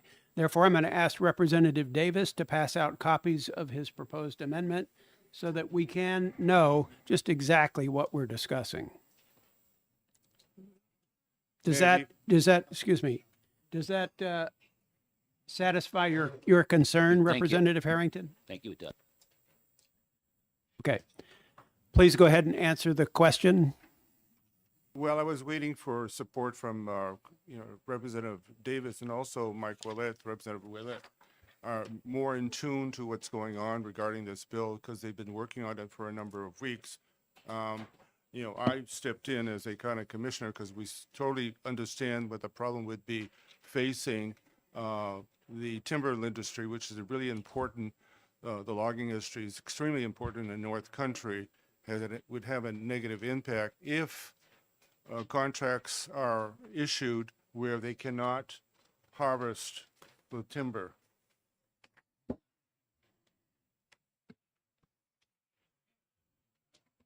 Who do we have here? Joining me is Representative Mike Willett. Oh, this is Representative Willett. Yes. Nice to see you again, sir. I'm co-sponsor of the bill. I'm sorry. No, Okay. thank you very much. And I have a card from you. I was going to call on you, but go ahead since you're there. I just come up to support Mr. Tabarj. And to answer the question, we're not trying to stop wood cutting or carbon sales. As if this passes through and we create the legislation, what we're saying is if there's some fees or something is going to be due, they'll be retroactive to where we are. But we're not trying to stop anybody from doing anything. Okay, additional questions, Representative McGee. And this is based on the language in the bill. I understand the idea of allowing sales to go forward, but people will not have the certainty of understanding, where you're going to land, right? So it may actually affect the market anyway, right? People may not want to enter into a deal where they don't know the outcome. So it sounds like what you're saying is you want to impose a moratorium in order to figure out a solution, but you don't know what the collateral impacts of that's going to be on the economy for large tracts of woodland owners, for landowners. That is correct. And it's, we've been working on this for a number of months, many months, and it is a very complex hydra of questions and answers, and trying at the same time to protect everybody's property rights and protect our way of life. So this moratorium is just to give us time to create something that is acceptable and workable to protect the citizens of the state of New Hampshire. Yes, please do a follow-up because Thank you. I'm confused about some of this language. I am curious in listening to the testimony whether that solution could be worked on without implementing this bill.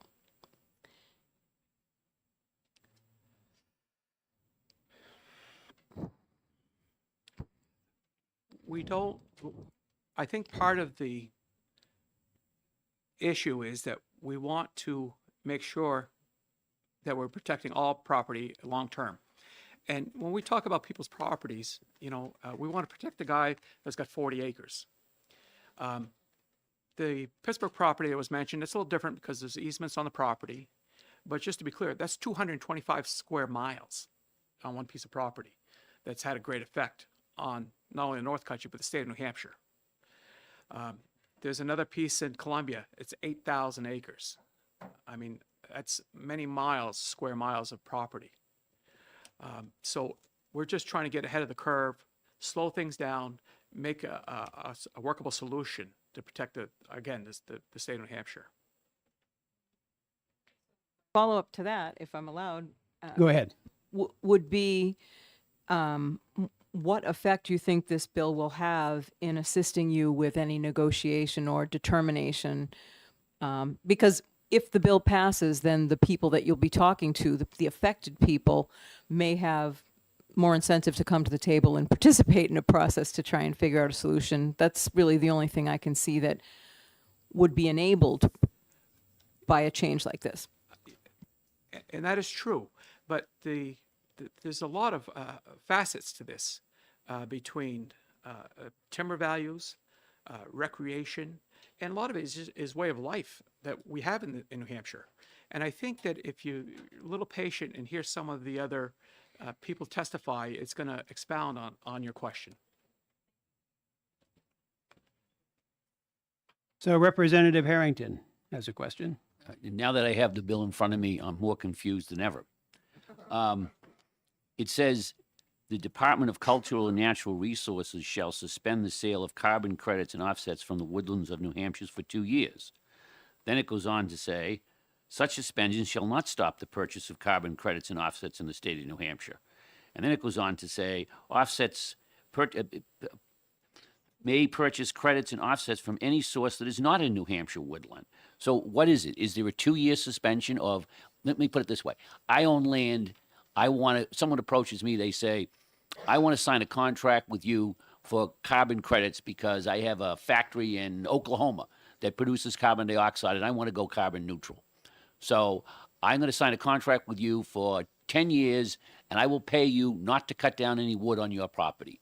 Is that contract, let's say for 2 years, because we got the 2 years, is that contract barred by this 2-year suspension of the sale of carbon credits and offsets?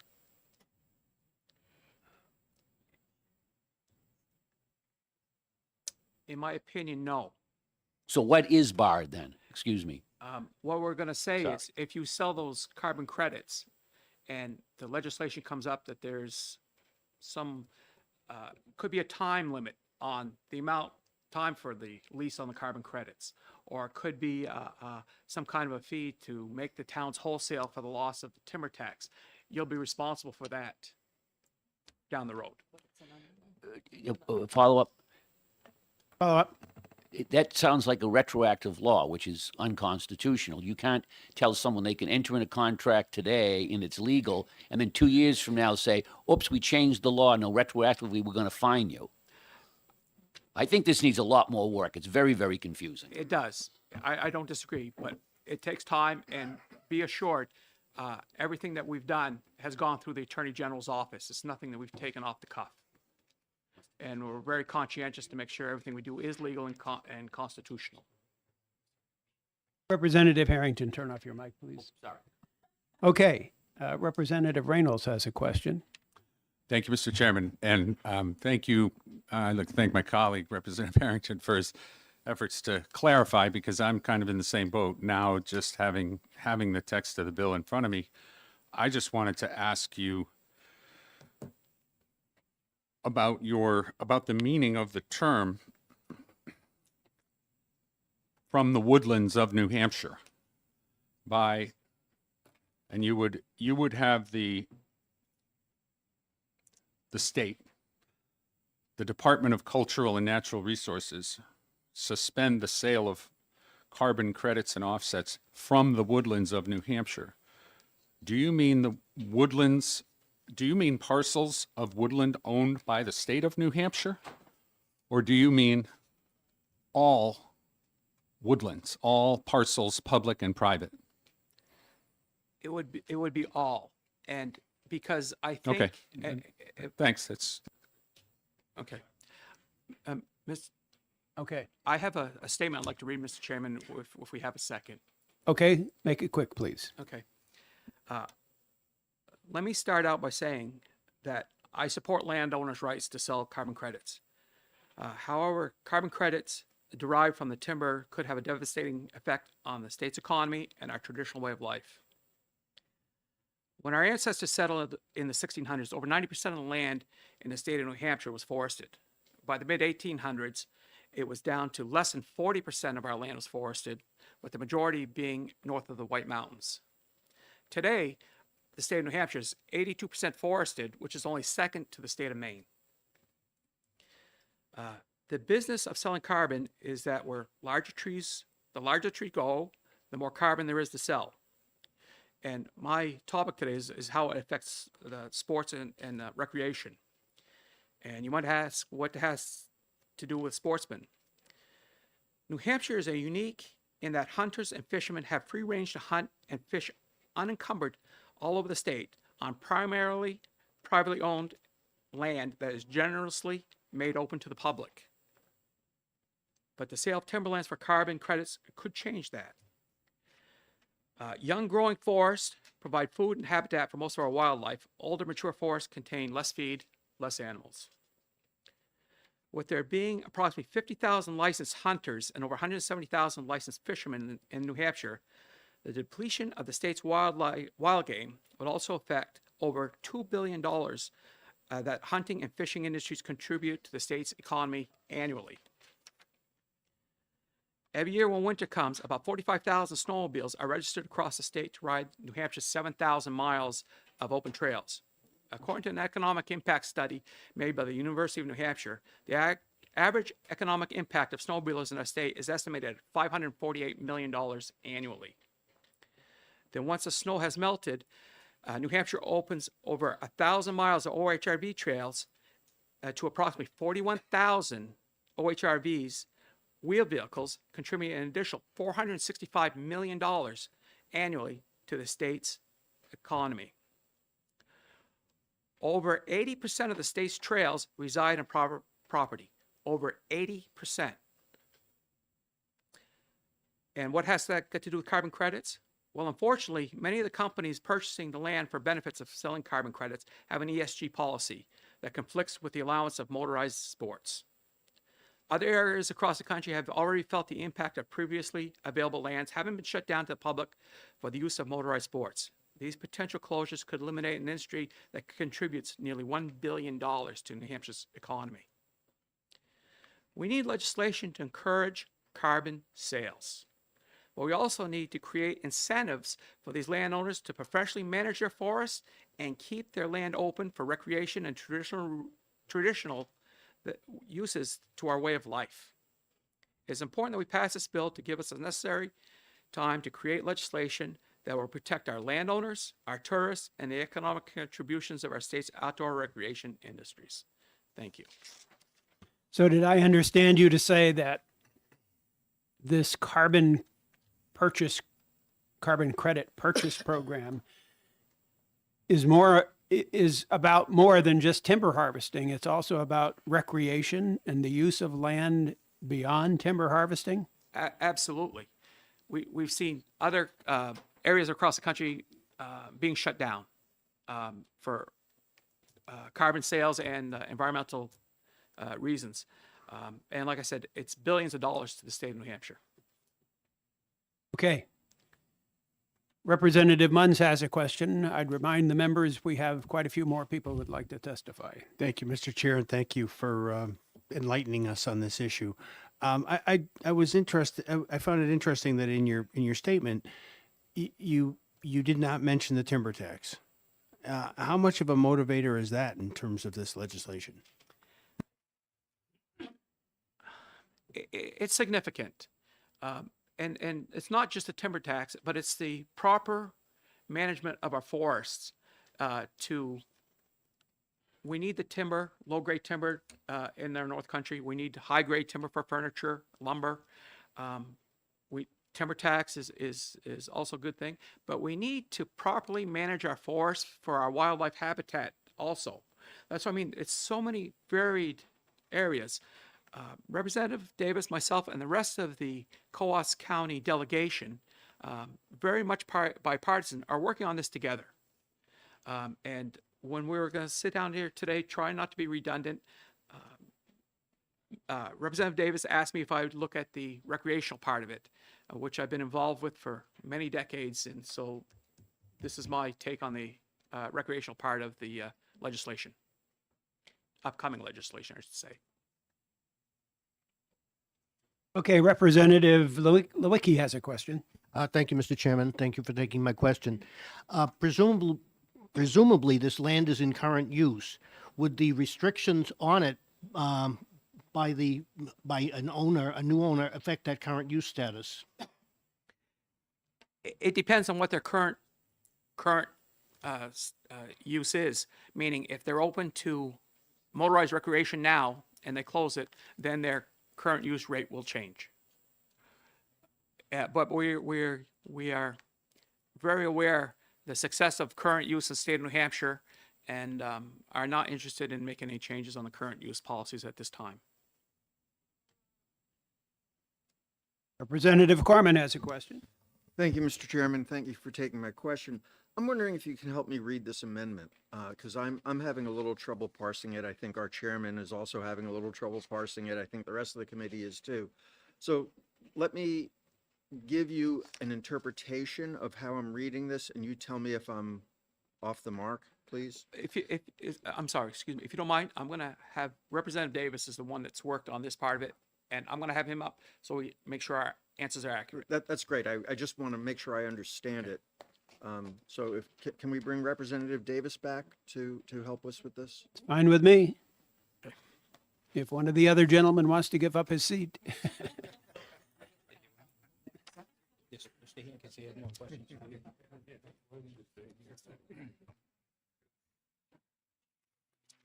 Great, thank you. Yes. So the first sentence says the Department of Cultural and Natural Resources shall suspend the sale of carbon credits and offsets from the woodlands of New Hampshire for 2 years from the effective date of this act, etc.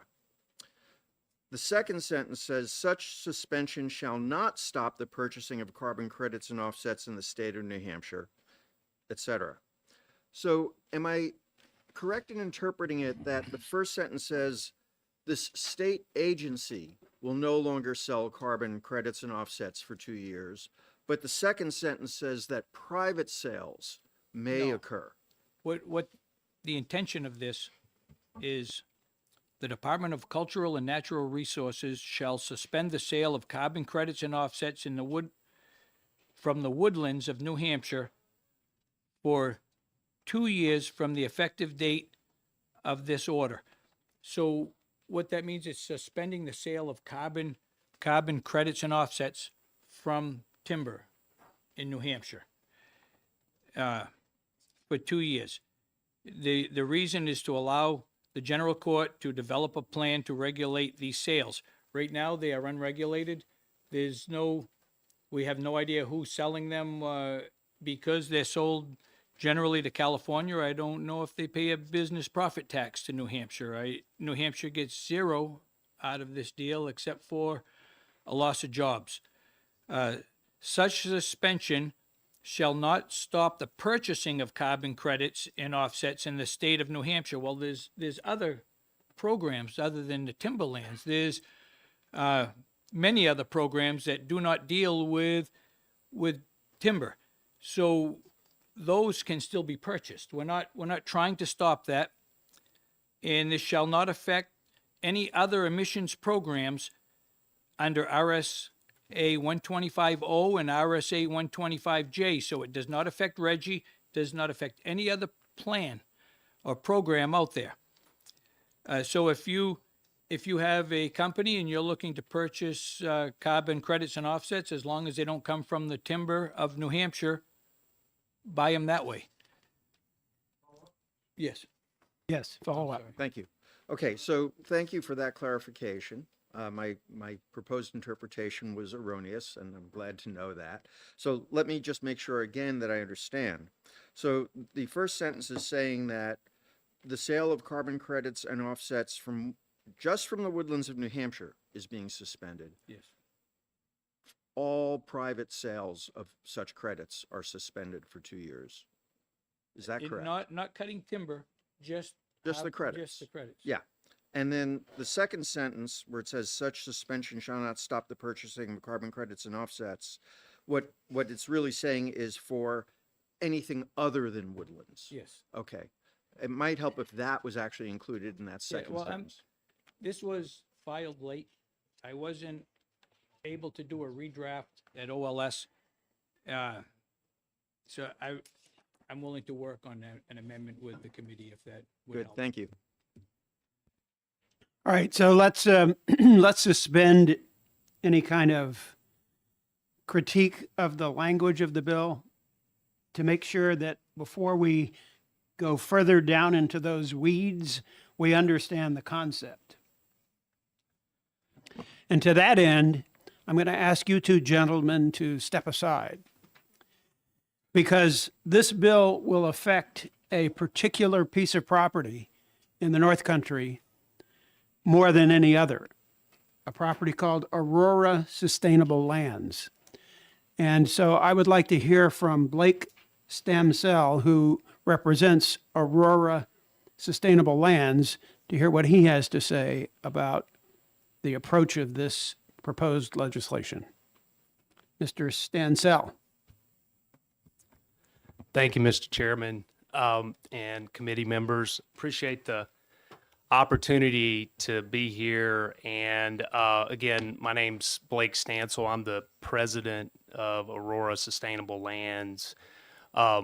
We are the owner of the Connecticut Lakes Forest that's up in Pittsburgh, Stewartstown, and Clarksville. And I think this bill is directly targeted at us. We we didn't come prepared with written statements about the amendment because we've just seen it, but I think I can address everything that's been brought up here by giving you a feel for what our company's all about and the plans we have for managing this forest. And I think it's worth saying right up front, we pay taxes in New Hampshire. We pay business tax, we pay property tax, we pay timber severance tax. There's a road sharing agreement where we pay for a component of that. So that's one item that I'll talk some more about.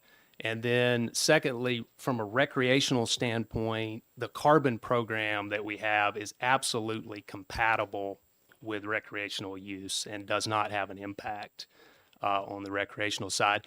And then the logging piece, which is probably of most interest to many in the North Country, I'd love to speak to that as well. So hope to be able to hit on all of those with some of my prepared comments. First, maybe just a few facts about the property itself. It's the largest privately held forest in the state that's open to public recreation. The property has been privately held under this working forest conservation easement since 2003. The easement provides for continued public access in perpetuity.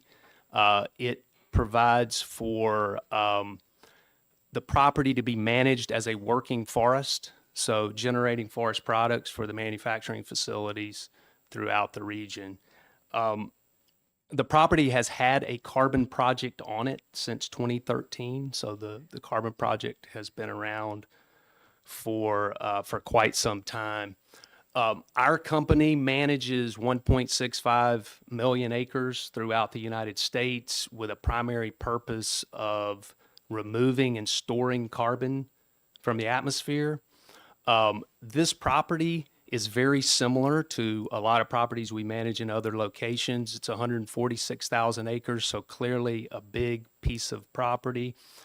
What's unique about it is it does have a working forest conservation easement on it. We have other assets that also have easements, but one thing I would say is from the perspective of regulation, this asset is probably one of the most regulated in our portfolio already. There's a large amount of interaction between our forestry staff and the Division of Forests and Lands. We interact directly with the local community. There are regular meetings around recreation and tourism. So from that perspective, absolutely see no reason to add regulation around what we're discussing today.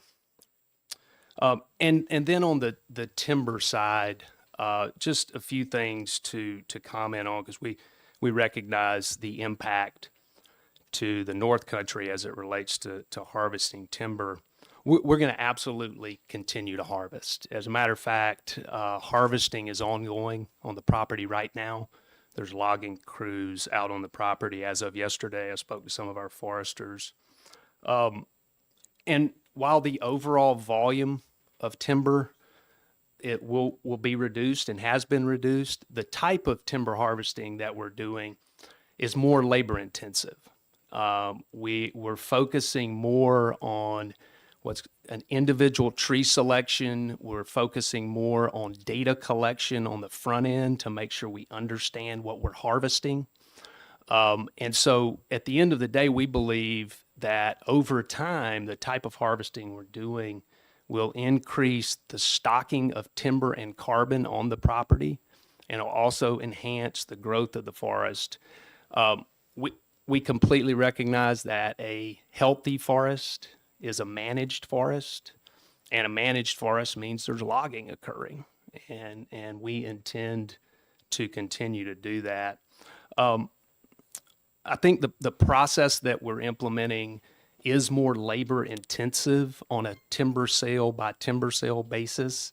So we anticipate needing more foresters, more surveyors, more specialists on the ground. And so I think long term, it's a positive for the property itself. We understand that reduced logging volume has a specific impact in terms of timber tax. And the majority of the severance tax we pay goes to the town of Pittsburgh. We have an agreement in principle with the town to make up the shortfall in timber tax revenue that will be generated in the current fiscal year relative to what's been generated on average historically. So we're communicating regularly with the town council and working on that for the current year. May I interrupt you right there? Yep. You said that you've been managing this property since 2013. Presumably, you've been cutting wood since 2013. Has there been a recent reduction in the amount of wood you're taking from the property? There has been, yes. The property's been managed under the Carbon Project since 2013. The company that owns it now became the owner at the end of 2022 through a merger with the Forest Land Group. And I know the names are probably getting confusing here, but I was the president of the Forest Land Group, so I had a lot of history with the property. If you look at the harvest volumes over time, the harvest volume before the easement was put in place, so 2003, was a good bit higher than what you saw the decade after the easement went in place. And since that time, there's been a continual decline in the amount of harvest volume from the property. Thank you. Sorry to interrupt you. Continue. No problem. I'll conclude with just a few quick comments. I mean, I want to say with the strongest possible conviction that we recognize our responsibility as stewards of this remarkable natural resource, and we look forward to continuing to work with the local community, the state legislature, and public officials to ensure the protection of the resource for generations to come. Happy to provide additional comments or answer questions. Representative McGee has a question. Thank you, Mr. Chairman, and thank you for taking my question. So I took some notes on what you said, and I understand the property's, been used for and continues to be used for and managed for carbon sequestration. But it sounds from your description as though many of the concerns that we heard in the North Country legislators who came before us are already being either worked on or have been solved. So can you speak to, you said that there's been a decline. I had heard somewhere that the decline in the forestry was by about 50%. So I don't know, can you speak to that? Can you put a number to how much it's dropped? Yeah, that's correct. It's roughly 50%, and it will vary from year to year based on an approved annual operating plan that gets approved by Forests and Lands of New Hampshire. So, but our long-term expectation, when I say long-term over the next 5 to 10 years, is roughly a 50% reduction. And follow-up? Follow-up? And the last note that I made that I wanted to ask you about was you mentioned that you're working with the town or local folks to make up the shortfall in the timber tax. So I'm curious about that as well. How is that ongoing? How do these folks how are they not aware that that's being done? Because it sounds like you're doing all the right things, but I'd like to get, that on the record too, if we could. Yeah, the specific process that's occurring there is our forester who's in charge of the property is attending the town council meetings, and he's in active dialogue and has communicated what we're willing to do. And so they're working through formalizing that plan. Formalizing, addressing the shortfall in the timber tax? Is Correct. that what we're saying? Sorry, formalizing, making up the gap between what was paid historically in timber tax and what will be paid in the current fiscal year, recognizing reduced harvest. Yeah. Representative Kaplan has a question, and please, Tony, speak as close to the mic as you Okay. can. Thank you, Mr. Chair. I'll try to make myself heard. I just had a question about the original easement that the property was under. Is that still in place in the sustainable harvesting of timber? Does that accommodate the carbon project that is currently there? Yes, yes, it does. The easement's still in place. The carbon project doesn't impact the easement. We're still living by the absolute letter and spirit of the easement. The easement you refer to is one that was brokered by Judd Gregg and Gene Shaheen back in 2002. Is that correct? Yes, sir. That's Thank it. you. Representative Munns has a question. Thank you, Mr. Chair, and thank you for taking my question. Can you talk just a little bit about how the carbon credits, or what role the carbon credits have in your business model, and quite frankly, what the impact of a 2-year suspension would be on your business? Yeah, it would have an impact on us for sure, and it's our primary business to manage the forests that we manage and own to generate carbon credits. We have this optimization approach where we're generating revenue from multiple sources: timber harvesting, carbon credits, leasing land, selling land. So it's a for-profit business where we're making decisions as a private landowner using the tools that are available to us. But certainly the focus is on carbon credit generation. Follow up. So would a 2-year suspension have any impact on, your harvesting operations, employment, et cetera? So a 2-year moratorium would just have an impact on the carbon credits we're selling. We wouldn't change our management strategy in terms of what we're doing in the forest and around harvesting. That would continue, but it would be a big hit to revenue if we couldn't sell carbon credits. Thank you. Okay, I said earlier that I was going to cut this short at 11:15, and we have reached that milestone. So at this point in time, I'm going to recess this public hearing. We will reconvene at a time and date to be determined. It will be published in the House calendar, and I apologize to all of you for forcing you to come back to do this at a different time. But I was unaware at the time I scheduled this hearing at what a complicated and convoluted problem that this particular bill has introduced. And I think it needs thorough explanation from all the different stakeholders, many of whom have already expressed a desire to speak. So in order to accommodate all those stakeholders, I think we have to suspend today and come back and do this another time. I think I'll schedule it for 2 hours or maybe 3 when we resume. But we're going to have to cut it short for today. I think the committee now has a relative understanding of what the issues are.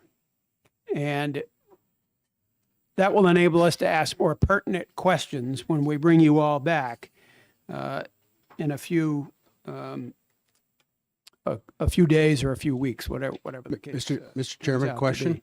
Yes, Representative Munns, you have a question. I completely agree with your approach. The only question I guess I would ask, is there anybody that has traveled from out of state that wanted to testify today that we might want to try to accommodate? Well, unfortunately, we just can't accommodate that. I would, like I said, I apologize to anybody who traveled from out of state or any place else that we have to cut this short, but we just have no choice. I'll accept the responsibility for making the mistake of not scheduling a long enough public hearing for this complicated question, but I didn't realize that it was this complicated. So that's my only defense. Otherwise, I do take responsibility and I'd apologize for the mistake. But at this time, I'm going to recess this public hearing to a time and date certain, which will be published in the House calendar. Simultaneously, I'm going to open a work session for the committee on several House bills that we heard yesterday. Well, hang on, I'm not done. I've opened the full committee work session because it is scheduled in the House calendar. I am going to call an immediate break of that full committee work session until 1 o'clock this afternoon. I'm further going to call that there will be a Republican caucus in this room immediately. So I ask everybody in the room who is not a member of the Republican caucus of the ST&E to exit the room as quickly as you can. Thank you. Do you want me to see if I can get a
Please clear the room, please, for a Republican caucus. You did? So you're all set. Nobody should. Okay, thank you. Try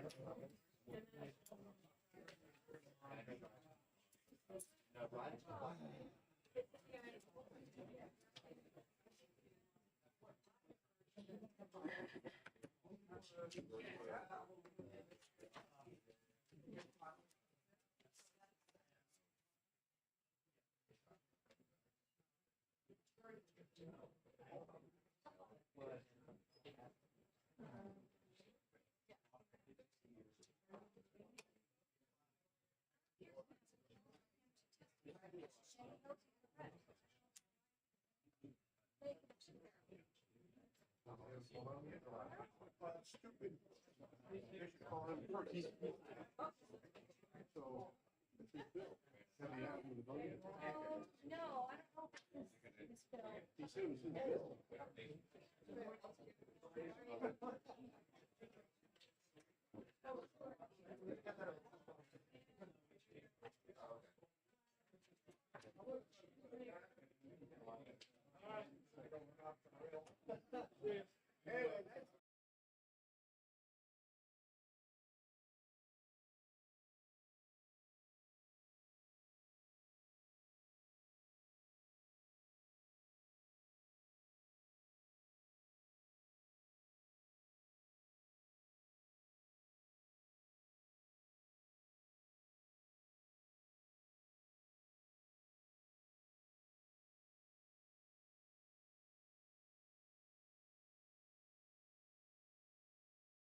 Okay, everybody, good afternoon. Welcome to the afternoon session of Science, Technology, and Energy for January 9th, 2024. This afternoon, we have a full committee work session that we're going to be resuming. We started that full committee work session before lunch at about 11:15 or 11:20. We took a break at that time, and now we are resuming that work session. And we're going to look at the 5 bills that we had public hearings on yesterday. And then at 2 o'clock, we're going to open an executive session on those same 5 bills. So we'll start our work session by discussing House Bill 1047.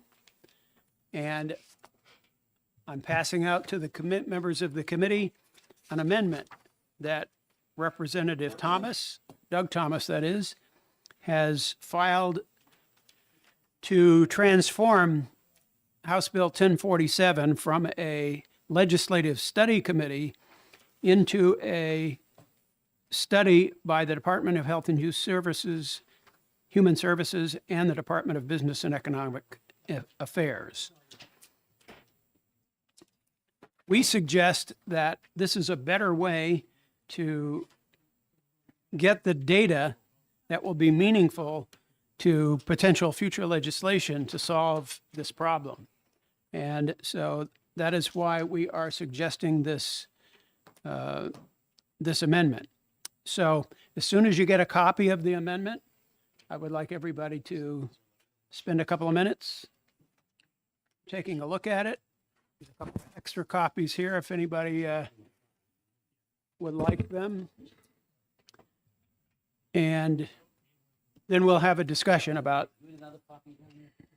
Yep.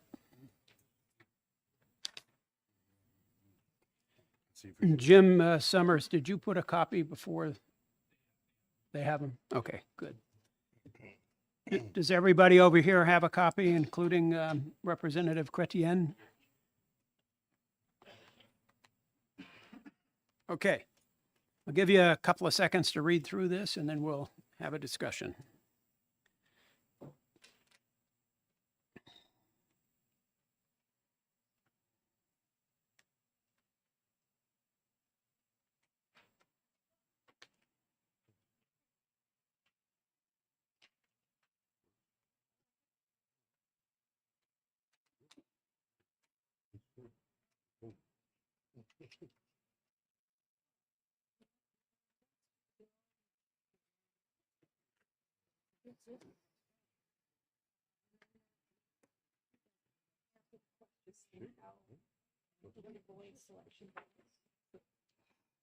Okay, everybody had a chance to look this over. I'd like to hear some comments from people. Representative McGee, what do you think? Thank you, Mr. Chairman. I actually think it's a good idea. I think that the agencies that are identified in here may know more, they may know more off the mark than we do. They may be starting from a better point, and they also have an interest in doing this, and they probably have a better understanding than the legislative members would have in terms of how to get this done. So I actually like the change. I think it's good.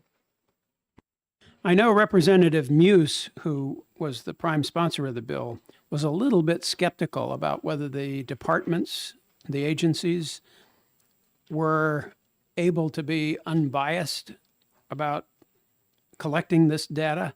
But I do think they are the best individuals to collect the data. So I think it's a good approach.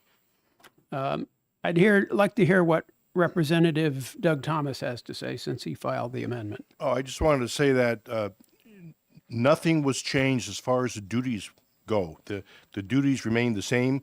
It's just that the impetus of who does the investigation was shifted to state agencies, which we think is a better place for it to be.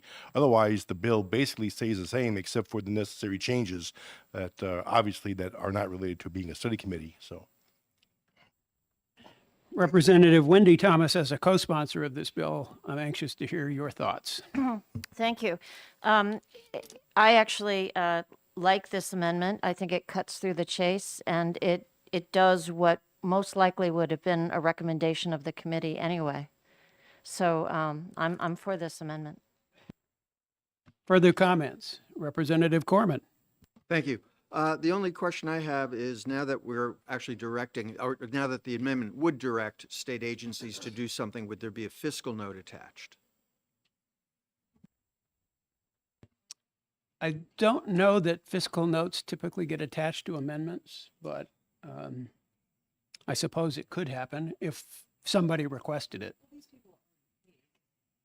Yeah, so it'll be up to the,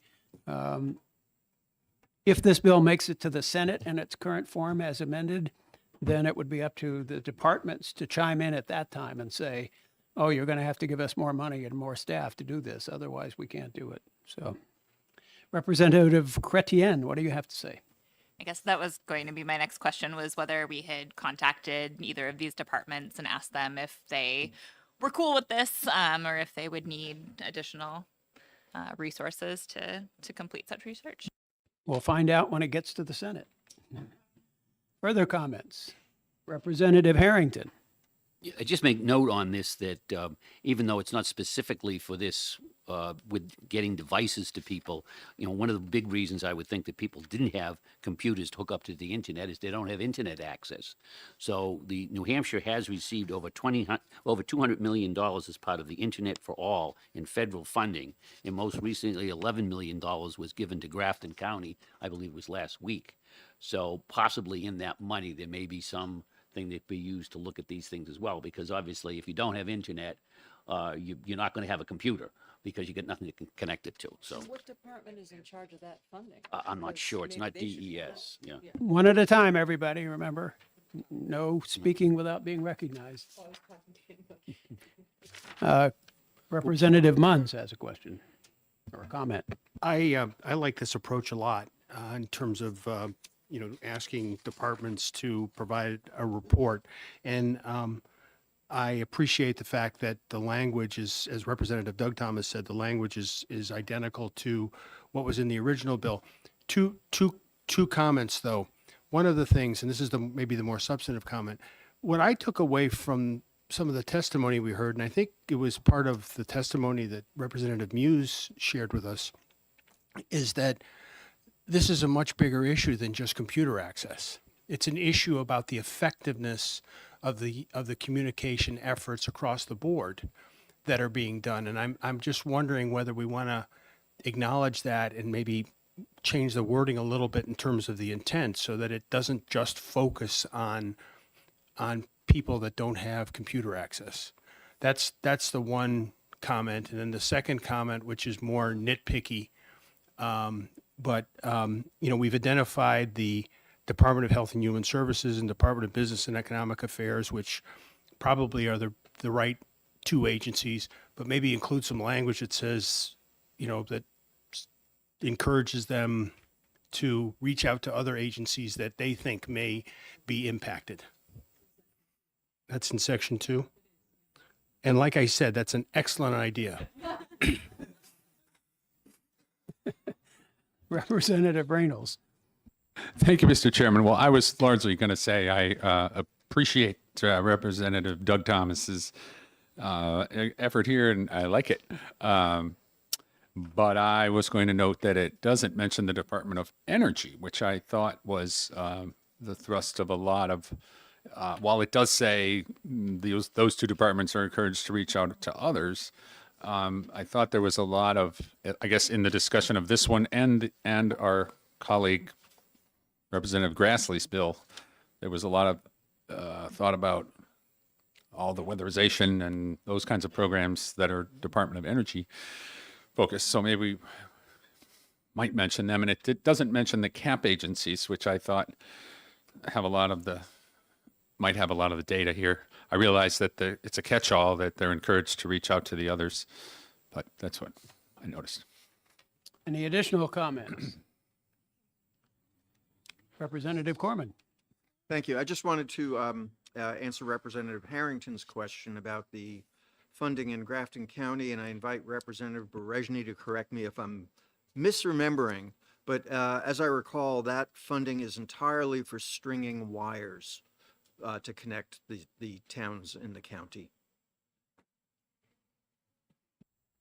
Go ahead, Representative Harrington. Yeah, I understand that. My point was just that if you don't have the wire there or the fiber optic, you're not going to buy a device that allows you to get on the internet because you have no way of doing it. That was my whole point. So if we get more internet access to people, then maybe they solve their own problem. They go out and buy a computer. So I think this is intended to be like a bigger picture, but if just making note of that. That's part of the problem anyways. Okay. Any other discussion on this bill? Seeing none, let's move on to the next one, which is House Bill 1230. This is a bill relative to, let me keep all my paperwork straight here, relative to establishing a committee to examine weatherization initiatives for homes in New Hampshire. And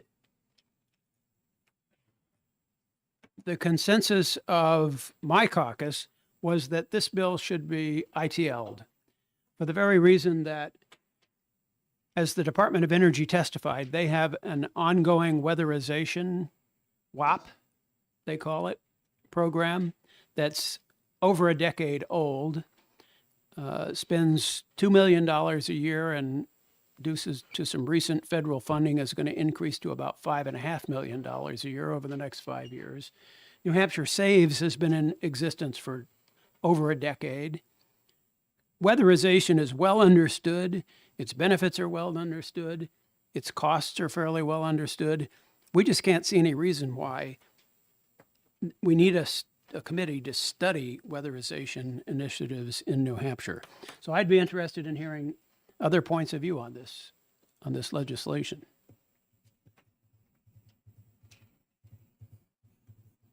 Representative Wendy Thomas. Thank you. The way that I see this bill, I see it linking arms with the bill that we just looked at, the communications bill.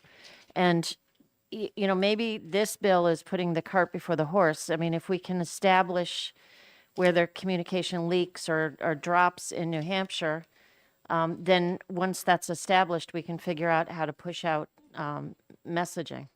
So, well, remember from yesterday's public hearing, I asked the Department of Energy if they could comment on the $400,000 in yearly funds that are allocated to the department to promulgate the benefits of energy efficiency. And Mr. Roberge at the time said that he would have to get back to us on that because he didn't have details on the program. But I would remind members that that program, which is not insignificant, is designed to do exactly the kind of communications outreach that this bill and the previous bill seem to be concerned with. Okay, any further comment? Representative Corman. Thank you. I actually intend to vote for the bill. I don't love the bill, but I intend to vote for the bill. In large part because I do work with a local nonprofit in the Upper Valley, and a big part of our focus is weatherization, and I want to promote that. But also the bill does contain a degree of measuring, and I think it's good to be able to measure what we're doing. Okay, thank you for your perspective.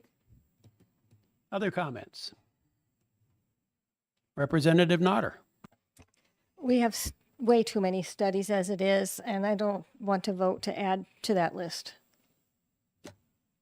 Well, it is well known that study committees, particularly in the second year of a biennium, are under some extreme time pressure because their work has to be done before the members of the committee leave office, potentially, at the end of the second year of the biennium. That is a perennial problem with second-year study committees. Representative Wendy Thomas. yes, thank you. Just because we're in the second year of the term doesn't mean that we shouldn't be doing good work if it's called for. Well, I agree. The question is, can we do good work when we're under such significant time pressure? As you well recall, frequently bills that we pass out of the House and the Senate don't reach the governor's desk until June, July. They can be signed into law, and then the speaker's office has to appoint members of the study committee. It can be September or October before a study committee even convenes. And I know this for a fact because I've been on a couple of study committees that were appointed in September or October and had to run like mad to get a report out by November 1st. So No, I understand that and I appreciate it, but if we're going to make a joint decision and vote against all study committee bills, then why are we even accepting any on the second year? well, if they're filed, you have to accept them. I don't think you can reject them. So. Representative Nodder. Do we know if the Senate is accepting them? I know, like, if we, in previous years, we've passed resolutions and they won't even look at them. The Senate has a very negative attitude toward study committee bills, and they did ITL several of the study committee bills that we passed last year. They did accept a few, however, so it's not a uniform position on the part of the Senate. Representative Nodder? One last comment, and any representative that wants to learn more about anything, they can go to legislative research, and there's a paid staff who can do the research for you. That's true. That's very true. Additional comments? Seeing none, we'll move on to the next bill, which is House Bill 1289, establishing a commission to study the replacement of the peaker plant in Bow with a clean energy baseload generator and storage. My caucus feels that this is a well-intentioned bill, but it is just not workable simply because a study commission can't tell a private business what it can or cannot do with regard to an energy plant. So that ITL would be our preferred action on this bill. Representative McGee. I was just going to say, my caucus has the exact same opinion, that the bill is well-intentioned, but that it isn't workable. So, Representative Harrington. No need to add anything more. Oh, okay. Anybody else have anything to add on this one? Looks like we're all in agreement on this one. So HB 1499 would be next, and this would establish a committee to study the Civilian Clean Energy, Community Resilience, and Conservation Corps. And during the course of the public hearing on this bill, I asked the prime sponsor if he had given any consideration to cost-benefit analysis, and he said no. And so I have prepared an amendment to address what I think is a shortcoming of the bill, and we'll pass that out to everyone.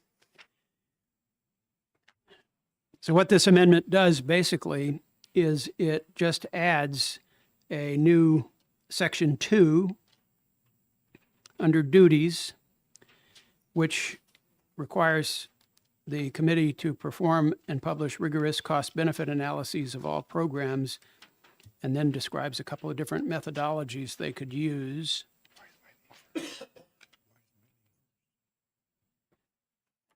Representative Thomas's name is first on this amendment, which is an OLS error because I was the one who created the amendment, but it doesn't matter. It comes from our caucus, so. Doesn't have the watermark unapproved either. Oh, yeah. Interesting. It doesn't have the unapproved watermark on it, like most amendments do. I don't know what that means. Another change is on line 22, section 4, seek partnerships with. There was already a couple of entities mentioned, and we added a bunch more. Clean Energy New Hampshire, the Sierra Club, the Conservation Law Foundation, Granite Outdoor Alliance, Nature Conservancy, Boy Scouts of America, Girl Scouts of the USA, and Future Farmers of America. And then on page 2, line 3, section 8, develop a sustainable member recruitment strategy we added the words that does not interfere with state business economic interests, which may be redundant based on Representative Wilhelm's testimony that the federal legislation that authorized the American Service Corps prohibits groups formed under the umbrella of that legislation to interfere with economic and business interests. But I felt it was worthwhile to restate that in this legislation. So, comments on the legislation, Representative Munns. More of a question. The the items that you included in the new section 2, the cost benefit ratio and the cost effectiveness analysis. Those would be done on a kind of projected basis, correct? Because all that we're proposing here, all that the bill proposes, is to put together a plan on how we might implement this kind of program. There won't be any actual costs or benefits to take into the calculation. Well, if you propose a program and you determine that the program presents benefits, isn't it incumbent upon you to also calculate what the delivery of those benefits will cost? That's the essence of a cost-benefit analysis. No, I agree with you. I just want to make sure that we're all clear that what we're talking about are projected benefit costs and benefits. Yes, of course. Okay. Yes. Okay. There was one other change that I forgot to mention on line 4, number 1. The very first word in the original legislation is shape. And I changed that to define because I couldn't understand exactly what shape meant. So I thought define was a better choice of words. Representative Wendy Thomas. Thank you. On page 1, lines 22 through 24, where you identify the groups that they should seek partnerships with, you're not implying that those are the only groups. Can we have an and or other agencies in there? Yes, I never meant to exclude any other proposed organizations. I just thought that since those are organizations that we hear from fairly regularly in this committee would be. Yeah, I understand that, Would be but good the to way add. it's written, it looks like those are the only organizations they can link arms with. It does sort of look that way. Maybe we can address that Thank you. shortcoming in the Senate. Representative Corman. Yeah, thank you. So one suggestion would be just say seek partnerships with organizations such as, and then that list. But I had another question, which is, so in lines 12 through 19, there are listed 2 specific methodologies, and I'm just wondering why 2 specific methodologies need to be included in the bill when they're listed as examples. Because it would be too long to include a list of all of the cost-benefit analyses. I did a preliminary search and found 10 different methodologies that you could use to do a cost-benefit analysis. And I chose the 2 that I thought would be most appropriate for this particular target. If I may, but so then you're not excluding some other accepted methodology, are you? You're not Correct. It requiring it to be says- one of these 2. right? It says for using an accepted methodology, for example. Right, So it doesn't preclude others, no. Right, so I'm just wondering, could we just end item 2 after the word methodology?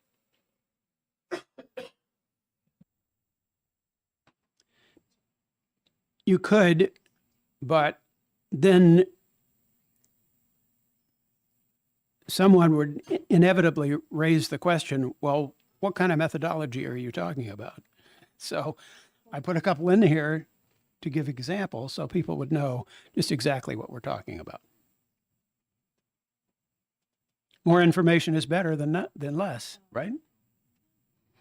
Partial information can be more damaging than none. I mean, I'm not against these two. Please understand. I'm just thinking, you know, as a wordsmith here, just where we list two, and you said there are 10 that could be used.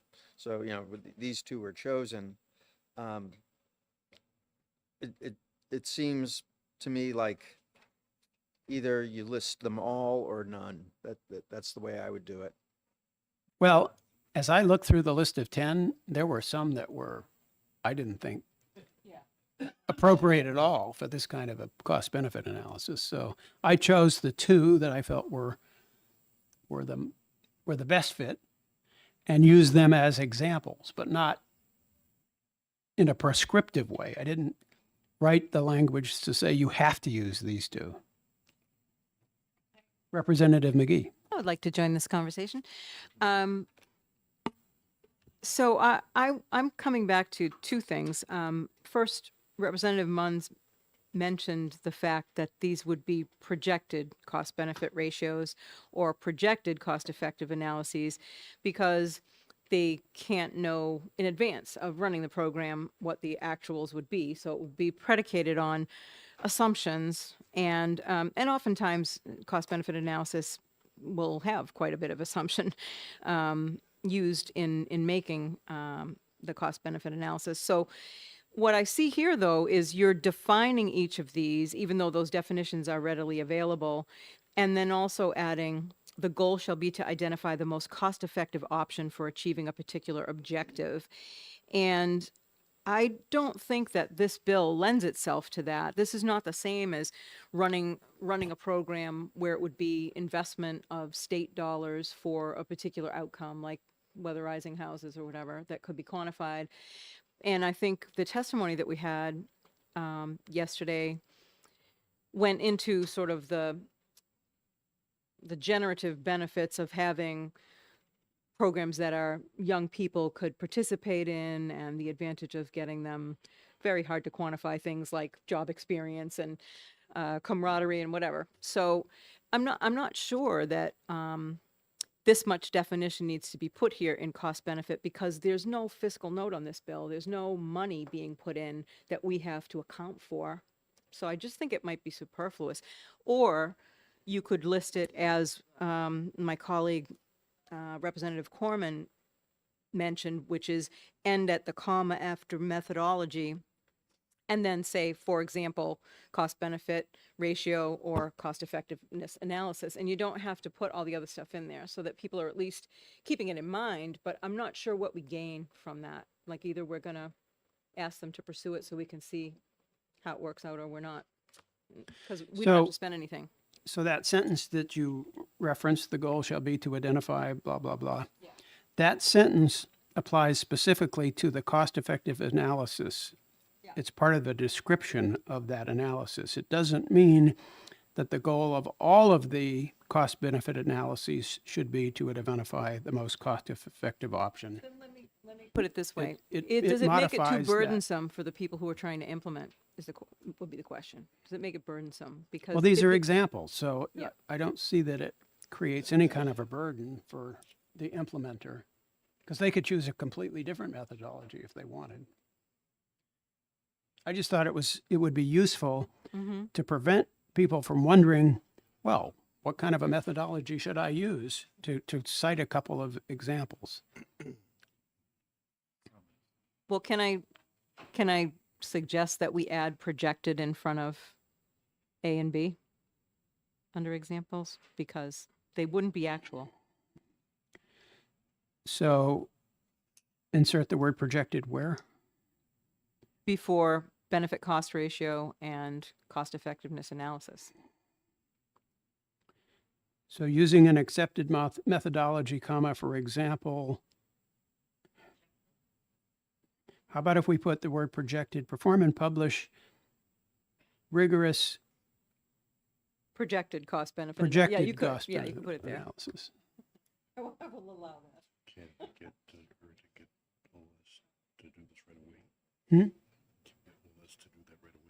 We're going to find out. Yep. Christie, going to give you a heads up. We're going to be asking you to take some changes to OLS and try to get them accomplished as quickly as possible. I'll let you take my copy so you'll have all the. Yeah, and you could also mention to them that it's not stamped, watermarked.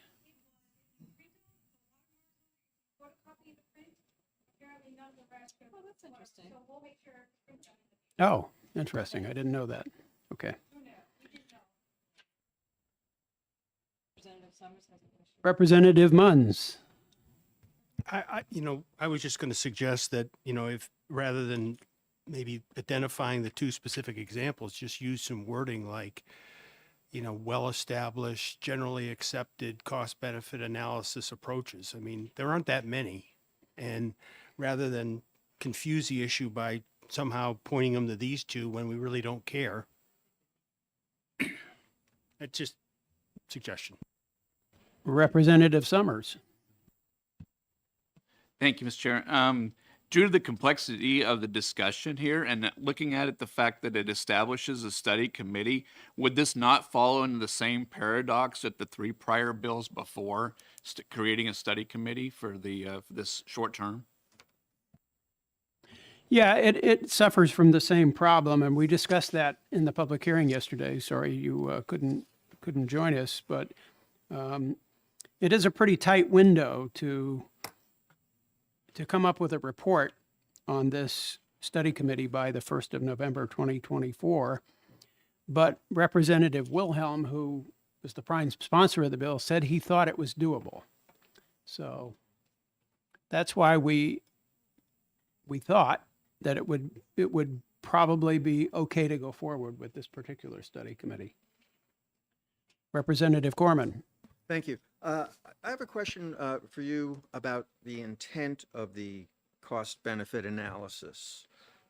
So I'm thinking in particular about the line, the goal shall be to identify the most cost-effective option for achieving a particular objective. And I understand that that is tied to the CEA methodology. But just in terms of your intent, I'm imagining, let's say there were two alternatives, A and B. A has a higher or a better cost-benefit analysis, but only by a little bit. But B has other advantages.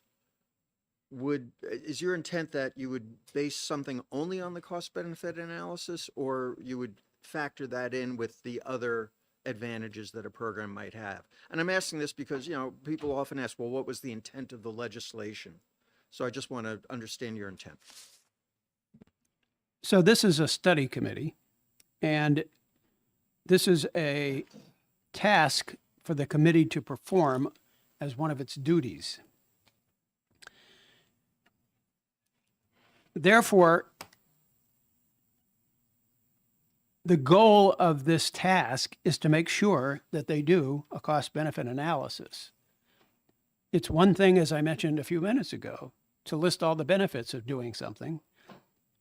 But if you exclude the costs, then how can you make a rational decision about what option to choose? So the goal of this duty is to get them to do some kind of rational cost-benefit analysis on the options they're considering. Simple as that. Right. So I'm that I understood, and I think that makes perfect sense. The question really was, would that be the only criterion that should be used to decide about a program, or would there be other criteria taken into account as well? Well, under duties, there's a whole list of things that the study committee should be evaluating as it tries to develop a plan for one of these programs. And I'm just saying that a cost-benefit analysis should be one of those. Final thought. Representative McGee. His comment brought up this thought. So having these descriptions here, these are the general descriptions for benefit cost ratio and cost effectiveness analysis. And so they are based on general principles around determining cost effectiveness. the number 2 item says perform and publish, and I'll say a projected cost benefit analysis of all programs using an accepted methodology.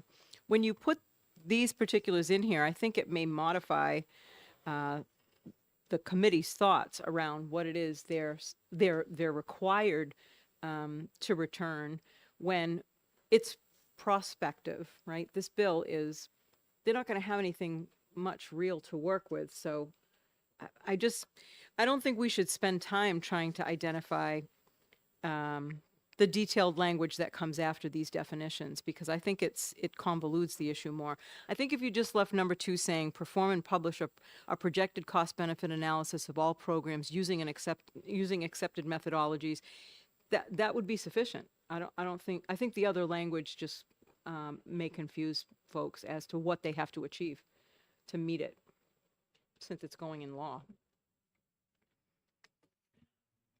I'm having trouble understanding what's offensive about a couple of examples. Well, the BCR greater than 1 indicates the benefits exceed the costs. And to Representative Corman's point, in some cases, the benefits will not be quantifiable in terms of a number.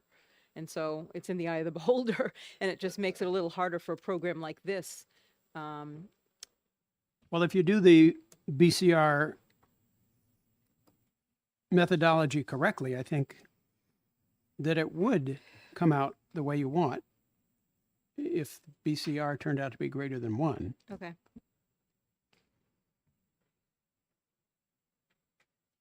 I think the fewer changes we ask OLS to make at this point in time, the better off we're going to be, because it's now 1:45. So, Christy, could you come and get this and take it to OLS, please, and ask them to make 2 changes. Ask them to add the word projected after rigorous on line 10, and ask them to change on line 22, insert the phrase organizations such as. Okay? And the watermark or whatever it's called. Okay. Last but not least, House Bill 1398. As I indicated in my testimony yesterday, I have authored an amendment to this bill which removes Section 1 of the bill and changes the wording of the section in Section 2 of the bill. It also changes Section 2 of the bill to now Section 1 of the bill.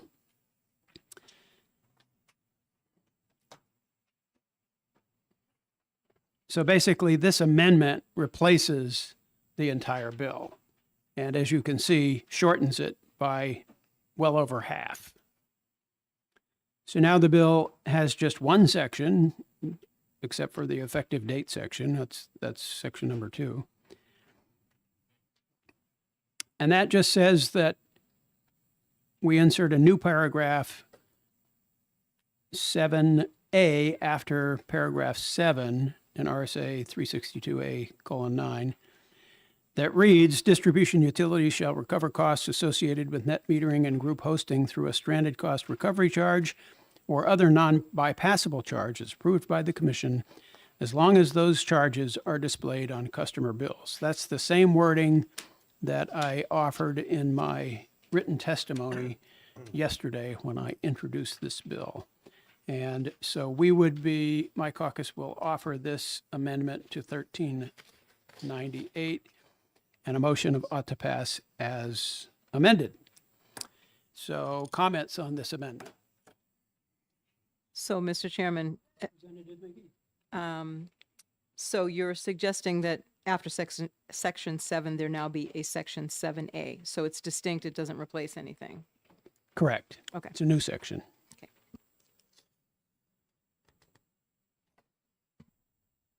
Any other comments on this proposed amendment? Representative Notter. I appreciate that. It's short and to the point. Okay, good. Can I ask a Representative question? McGee. Yep.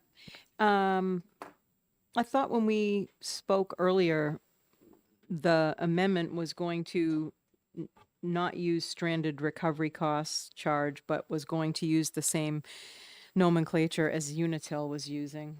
I have it written down somewhere in my notes, but didn't you say it was going to be called the same thing in order to eliminate it from being construed as a stranded cost, which was kind of the sticking point? So the phrase "or other non-bypassable charge" as approved by the commission means it could be an external distribution charge, such as that used by Unitil. And the only sort of policy change would be that this language would require that that charge would be displayed on customer bills, which it currently is not. So for Unitil, this would require adding their external distribution charge as a listing on the bill. I would prefer, honestly, if we're going to get it right, I would prefer if the sentence said, distributed utilities shall recover costs associated with net metering and group hosting through a non-bypassable charge, rather than mentioning stranded cost recovery at all.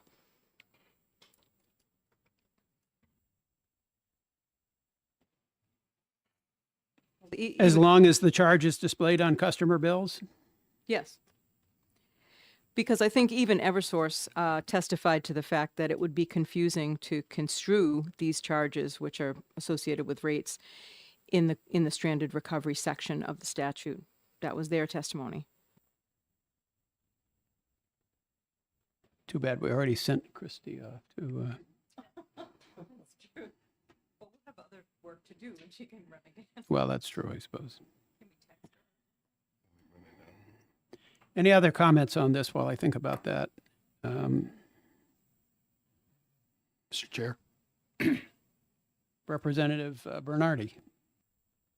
So I believe the discussion for including it in the stranded cost line, along with other stranded costs, was to, because it's already a line on the bills that exist, and therefore one would not be requiring a new line to be printed on bills and incur the cost of correcting a bill template. So the other virtue of putting it in that place was then it was a common place where everyone who was interested in it could say, in my stranded costs, what are the net metering charges? What are the costs associated with whatever, issues are there? So Representative McGee, how would you like this language?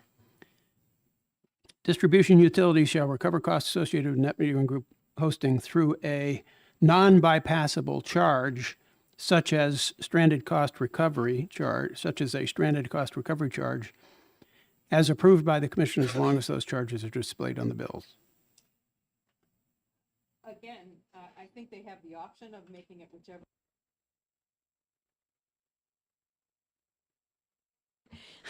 And I'm rattling off.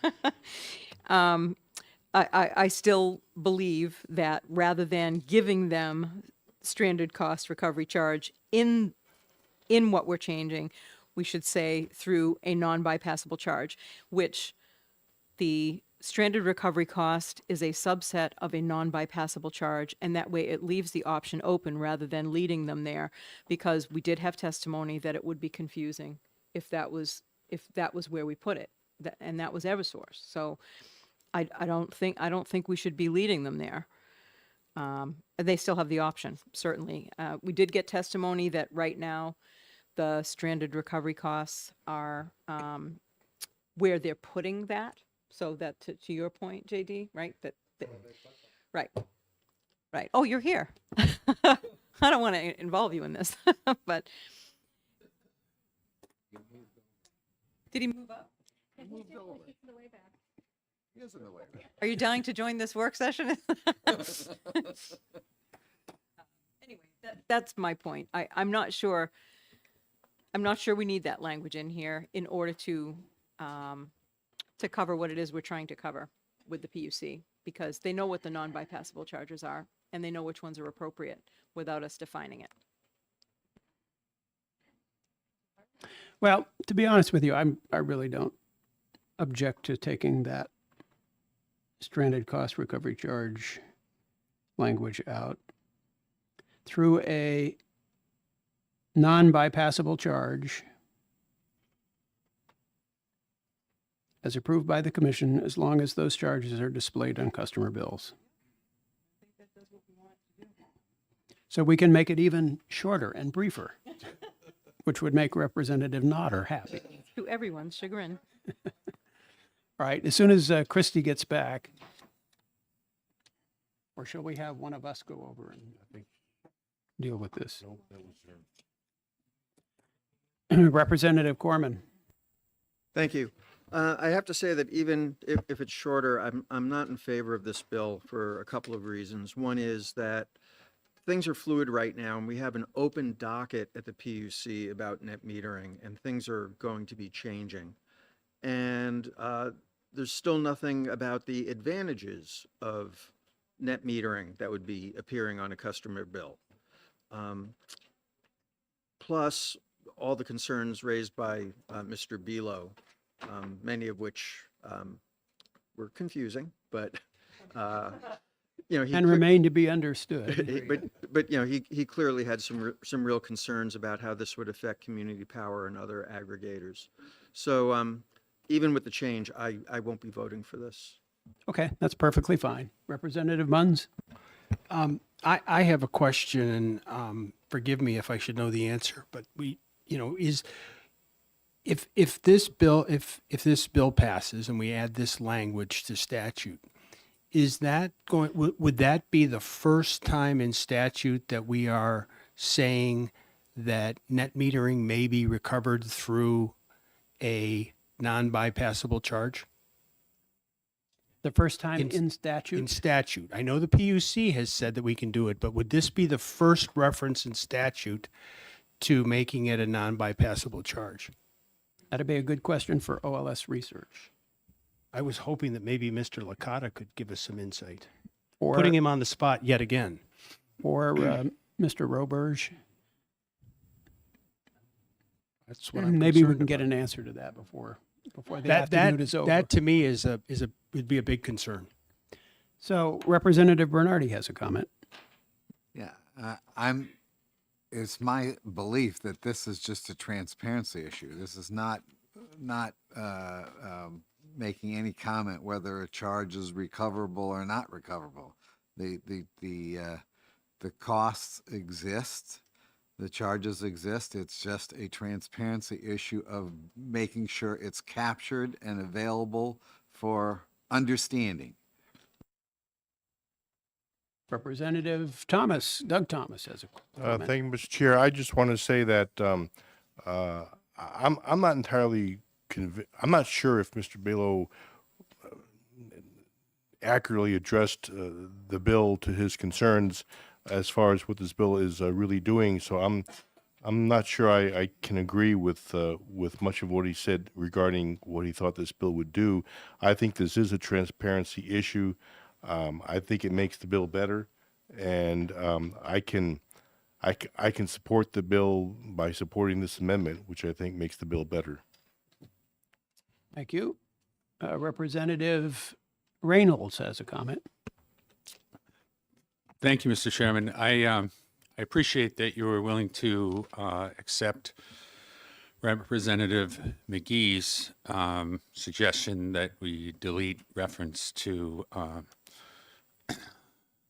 labeling net metering costs stranded costs, because I think that would be entirely inappropriate. Net metering costs do not fit the definition of stranded costs, so I'm glad we got that far. But I object to the continued characterization of this bill as a transparency bill when what it would do is it seems to me that it kind of is another volley in our ongoing, battle over the discussion of the costs and benefits of net metering, of which, we discussed yesterday about the DER study, multi-year study about the costs and benefits of net metering. And in this bill, you are attempting kind of an end run around that debate by simply naming the costs of net metering as a cost and remaining silent on the benefits of net metering. And now we're going to put a number on customers' bills that tell them that there is this cost to net metering while remaining silent about the benefits of net metering. And we had testimony yesterday that said as much. By being one-sided, it's not transparent. It's actually muddling the issue. So I object to the amendment and the bill, and certainly won't be voting for it. Representative Lewicki. Okay, just, I think that there is a parallel between this and the decades-old construction work in progress line on the utility bills, which brought the attention of the ratepayers to the fact that they were paying for something and were not getting an immediate benefit. So there's a lot, I think there is a parallel. I think it's an old precedent. Representative McGee. Well, I must apologize because I am getting old, but I did actually watch the hearing. I rewatched some of Clifton Below's testimony as well, and because I had nothing better to do this morning, and my memory has been jogged by the stuff that other folks are saying. And one of the things that was of concern is that what this enables is not simply an effort at transparency, but also to sort of enshrine the ability for net metering costs to be recovered for utilities, but it doesn't offer that same security to anybody else that's operating in the competitive markets, and therefore it puts those competitive suppliers at a disadvantage. So there are aspects to this simple change that may have economic impacts, which could seriously hamper that competition. So I think I won't be voting for it either, amended or otherwise. Okay. Representative Munns. Thank you. I'd just like to respond to, Representative Bernardi's comments and some others as well, that, the way this amendment is worded, it's more than just transparency. I mean, if you read the first 4 words in the amendment, it says distribution utilities shall recover costs associated with net metering. So, and as we learned this morning, shall means it's a mandate. So this is putting in statute a mandate that net metering costs can be recovered through a stranded cost mechanism. If it was purely for transparency's sake, we would use language such as, to the extent a utility purchases, net metering, they may, disclose it as such. This is very definitive.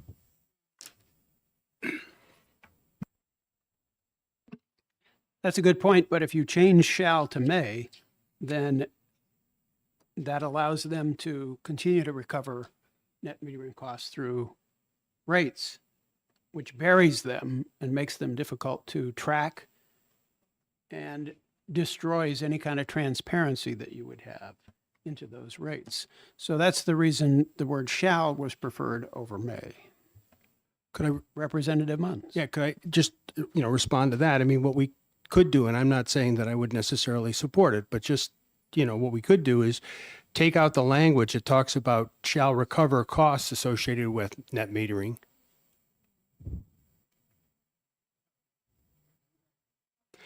Take out the language that says that utilities shall recover costs and just say utilities shall disclose any net metering costs that they have incurred as a stranded cost recovery charge. If all you're worried about, all you're doing is trying to be transparent. But that changes the definition of what a stranded cost recovery charge is for, correct? It's not for disclosing, it's for capturing charges that the utility has incurred that it can't recover via other means. I see your point, but that fix won't work, I don't think. But I appreciate the suggestion. Representative Bernardi. Yes, the utilities recover these costs no matter what. So that isn't the issue. The issue is the display or the availability to see them. So if it's buried in the rates, they're recovered, or if it's pulled out as a non-bypassable charge, it's there. So it's a transparency issue. That's the predominant focus of this bill. Representative Reynolds. Thank you, Mr. Chairman. The larger point, the much more significant policy, point, an economic point that former Representative Below made in his testimony yesterday is the anti-competitive nature and the fact that it would be a reversal, a backtracking on the policy and principles of restructuring. And it would undercut, by authorizing the regulated utilities to, quote, recover their costs of net metering, it would disadvantage the competitive suppliers and the community power providers. It would increase their costs. So this is counter to Okay, that's more than a already been decade. stated, so. More than a decade of policy. Okay. So we have reached the end of our work session. It's now 2:00, so we're going to have to move on to our executive session. So I'm going to ask Christie when she comes back. She left, right? Now we're executive. If she will make a further change to this amendment. And hopefully we'll get that back before we get to it. But in the meantime, we can move on to an executive session. Representative Wendy Thomas, did you have a question? Thank you. No, it's just a comment. I'm waiting to be called into another room to testify. So I may have to leave at some point. I'm just waiting to hear. Okay. What time are you scheduled?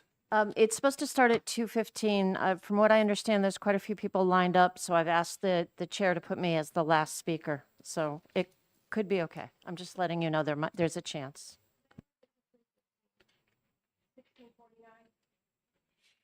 Yeah, really? Okay, no problem. We're all good. Okay, so that's not an issue then, right? Right. Okay. All right. That being the case then, Mr. Chair, I know we're going to get to voting, so yes, can I ask Representative McGee. just one final question on 1398 and the amendment? We've brought up the issue of an unfair advantage in having only the utilities be able to recover their net metering costs. And so is there any answer here among our committee as to whether we would be committing that offense with this bill? Because we should know before we vote on it, shouldn't we? Well, it's not clear to me that that's the case based on what the Honorable Clifton Below told us yesterday. It bears further examination, I agree. But since we scheduled this exec session for today, I'm going to suggest that we pass this bill, and when it gets to the Senate, that issue can be addressed in the Senate. And we know that Clifton Below has a good relationship with several members of the Senate, so I'm sure he'll be able to address those issues promptly. If he'd have brought them to my attention before yesterday, we might have had time to deal with this in time for us to make changes here in this committee, but he didn't do that, so we'll see where it goes. If this is our last chance to speak before we just have to say yay or nay, then No, we'll have a debate. we will. Yeah, typically in exec sessions, remember, we make a motion on the floor and then we discuss it. Okay. So, all right. So, I'm I'm going to open an exec session on House Bill 1047 relative to establishing a committee to study the effectiveness of state outreach to residents without computer access. And I'm going to recognize Representative Doug Thomas for a motion.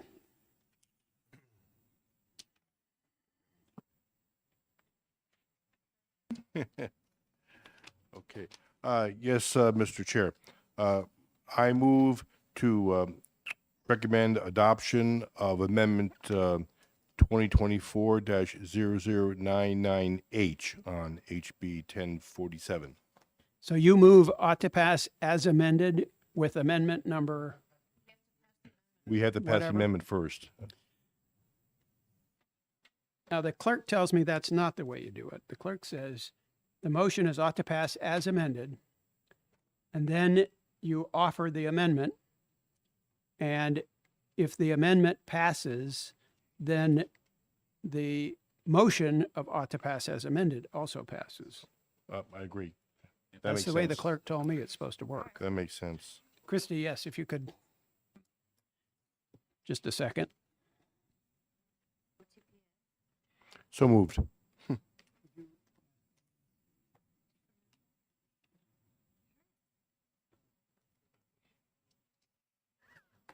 Okay, so it's moved and Chair recognized that Representative Summers.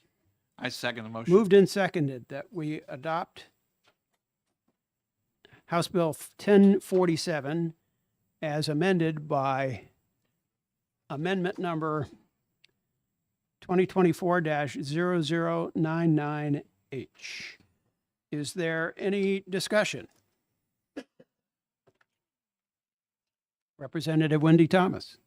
Thank you. I just would like to speak in support of this, saying that it's an important and timely effort, and we need to get this information and quantify it and see how we can get communications out to everyone. Thank you. Thank you. And with a little bit of luck, passing it this early in the session, it'll get to the governor's desk like maybe in May. So maybe we can get this effort going in time to get a decent report by November 1st. Representative Corman. Did we have a second on the amendment? Do we need a second on the amendment? Oh, Yes, Representative seconded Summers seconded the OTPA. amendment. Did you also second the amendment? Okay, but do we need a second on the amendment specifically? No.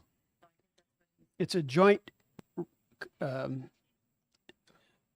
motion, ought to pass as amended by amendment number blah, blah, blah. So that's the motion, and then you second that entire motion. That's the way the clerk told me it's supposed to work anyway. Further discussion?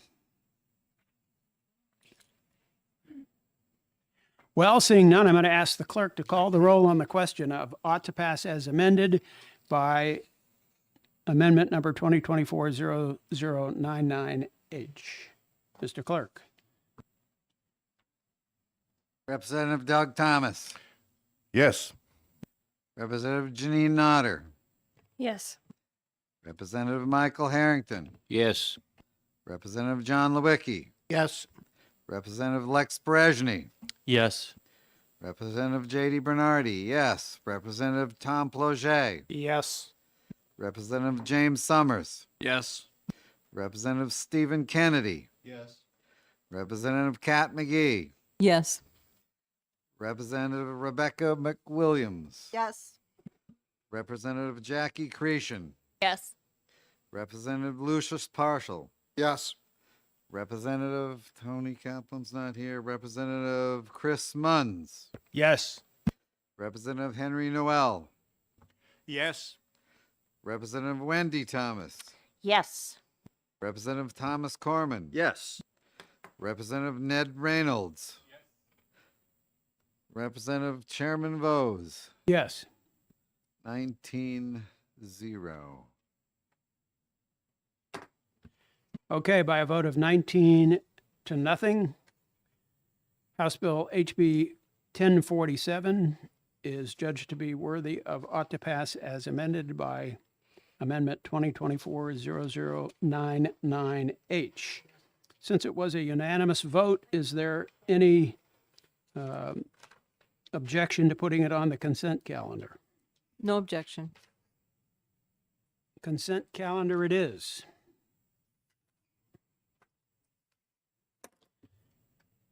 Representative Thomas. I have Doug Thomas. I have a question for the chair. Under this procedure of voting OTPA, in the future, what, in the past, we've known people that would vote for the amendment, but then wouldn't vote for the actual OTPA. How would that be handled? Yeah, under the procedure that we just did. Good question. Not sure the answer for that. That's Not sure the answer to that. When we were taught this, we were taught that we had to do the amendment separately and then the amendment, the bill as amended. The clerk, I know, he gave you different instructions, so I'm unclear. Well, maybe we'll go back to doing it the old way then, just to be safe. I don't. Perhaps to cover us, we should just take a second vote, just to cover us. Representative Notter? I would Or agree, on but consensus. the vote was 19-0, so I don't see why we should use the time. And I agree with Yeah, if Representative it's- Notter. Yeah, if it's the consensus, then fine. We can make note of that. All right, is there any objection to the committee to letting the vote as we just took it stand? No, All right. Mr. Chairman, I would We suggest. will shift our methodology for this I would subsequent suggest vote, if so. we are aware that it's non-contentious, we could go to the OTPA, because there wouldn't be any opposing vote to log. But if we know that we're not all in agreement, then maybe we should do the two-step process so that it's on record. But then the question would be, do we always know that? don't always ahead of know. Exactly, exactly. So, So, yeah, we did, but, okay. Representative Wendy Thomas? no, I was just going to say, let's standardize the process and let's just vote on the amendment before just standardize it. Then we'd have nothing to discuss. Yes, we will do that for the rest of the exec session bills. All right, so close the exec session on 10:47 and open an exec session on HB 1230. And I recognize Representative Michael Harrington for a motion. Yeah, I move ITL on HB 1230. Chair recognizes Representative Notter. Second. It's moved and seconded that we resolve that HB 1230 is inexpedient to legislate. Is there any further discussion? Representative McWilliams. Thank you, Chair Vose. I just want to note for the record that it's difficult to do a study bill in the second year, and I do think that there were a lot of underlying good ideas in this bill. So perhaps it's something that we could consider bringing forward in the following House session. Thank you. Okay, thank you. By the way, Representative McGee, it just occurred to me, Representative Kaplan is absent. Do we know anything about that? He's testifying, I believe. He's here, but He had a hearing in another room. He's the prime sponsor. Do we want to suspend any votes until he gets back? That's your call. I mean, yeah, anything that might be contentious, I would think we would. I don't think this one is. Is it? Oh, we want to vote for it. Well, if we could skip that, would be great. I don't Does know. anybody have any idea when he might be done? I can text. It's probably.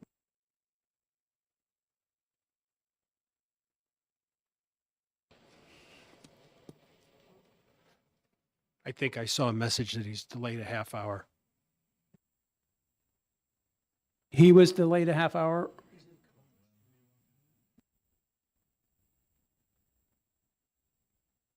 If you could just drag him over here for 5 minutes, we can take this vote. He can He can register his vote and then he can go back.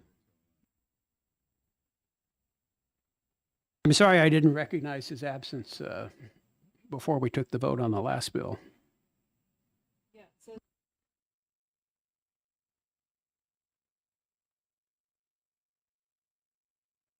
That would be great if he.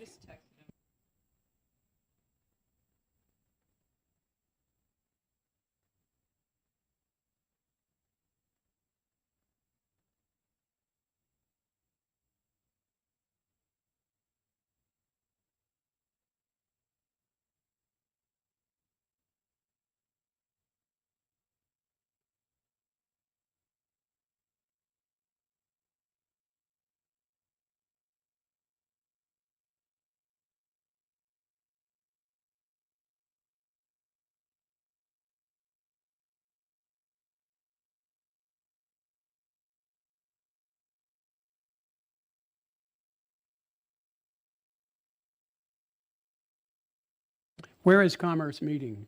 Do you know? Right down the hall. Okay.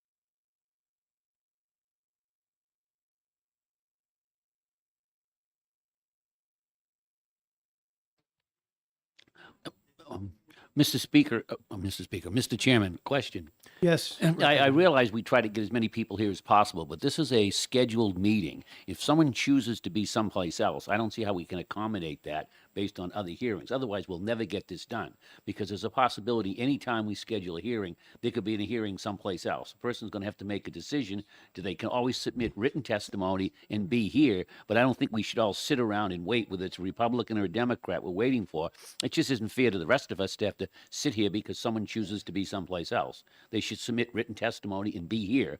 This is their first priority. This is the committee they're a member of. Now, you make a really good point there, Representative Harrington. So we'll wait until Representative Thomas comes back, and then we'll proceed. We'll continue.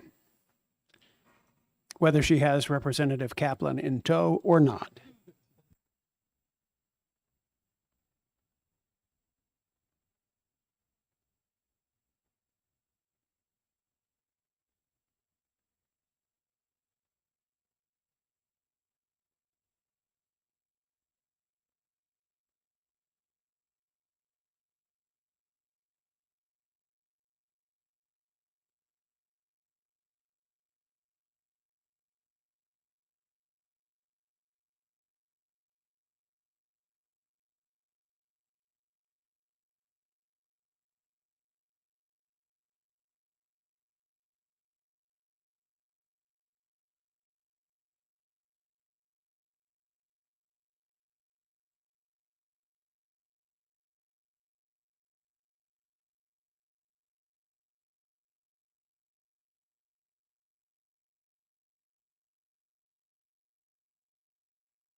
Okay, so it has been moved and seconded that we resolved that HB 1230 is inexpedient to legislate. Is there any further discussion? Seeing none, I ask the clerk to call the roll on the question of ITL on HB 1230. Representative Doug Thomas. Yes. Representative Janine Nodder. Yes. Representative Michael Harrington. Yes. Representative John Lewicki. Yes. Representative Lex Brezhny. Yes. Representative J.D. Bernardi, yes. Representative Tom Ploget. Yes. Representative James Summers. Yes. Representative Stephen Kennedy. Yes. Representative Kat McGee. Yes. Rebecca McWilliams. Pardon my tongue twisting. I'm going to say no. What, we didn't hear it. I'm going to say no. Oh, all right. Thank you for pronouncing my name right. I can't speak either. I give up. Representative Jackie Cretion. No. Representative Lucius Partial. No. Representative Tony Kaplan. No. Representative Chris Munns. Reluctantly, yes. Representative Henry Noel. Yes. Representative Wendy Thomas. No. Representative Thomas Corman. No. Representative Ned Reynolds. Representative Chairman Bose. Yes. Okay, so 1, 2, 3, 4, 5, 6, 14-6.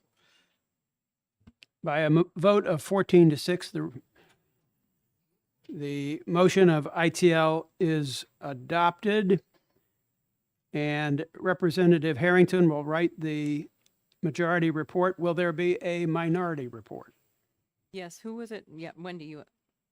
Either me or Tony or Representative Kaplan. Okay. One of us will do it. Okay. Whoever plans to write the minority report, please have it done by Thursday, this coming Thursday at the close of business. Representative Corman. Thank you. I have two questions. One for the clerk. I counted only 5 no votes. So could you tell me who That's the what I 6 thought. no votes? McWilliams, Cretion, Partial, Kaplan, Wendy Thomas, Corman. So I thought Representative Cretion had voted yes. Nope. She voted, oh, okay, my bad. And then I had a second question, which was on the previous bill, 1047, who's going to write the report? Representative Doug Thomas will write the report for the committee.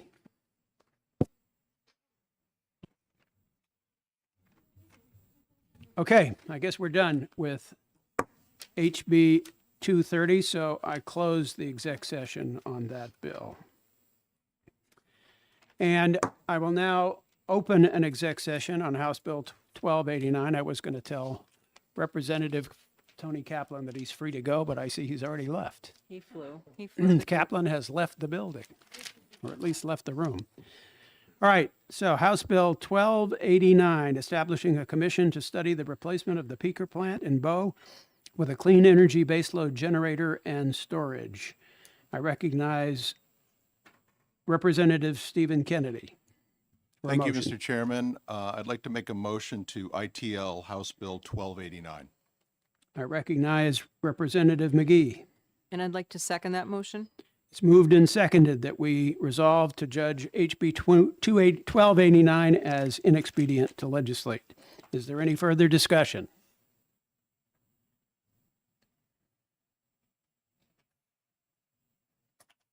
Seeing none, I ask the clerk to call the roll on the question of ITL on HB 1289.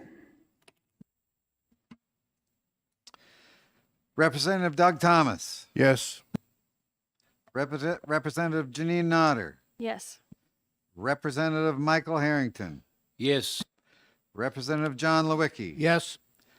Representative Lex Brezhny. Yes. Representative J.D. Bernardi, yes. Representative Tom Ploget. Yes. Representative James Summers. Yes. Representative Stephen Kennedy. Yes. Representative Kat McGee. Yes. Representative Rebecca McWilliams. Yes. Okay, yes. Representative Jackie Cretion. Yes. Representative Lucius Partial. Yes. Representative Tony Kaplan is absent. Representative Chris Munns. Yes. Representative Henry Noel. Yes. Representative Wendy Thomas. Yes. Representative Thomas Corman. Yes. Representative Ned Reynolds. Yes. Representative Chairman Bose. Yes. 19-0. By a vote of 19-0, HB 1289 is judged to be inexpedient to legislate. Without objection, we'll put it on the consent calendar. Hearing no objections, it will go on to consent. And Representative Stephen Kennedy will write the committee report, and I need that by Thursday afternoon at close of business. Is that okay and understood, Representative Kennedy? Yes. Okay. All right.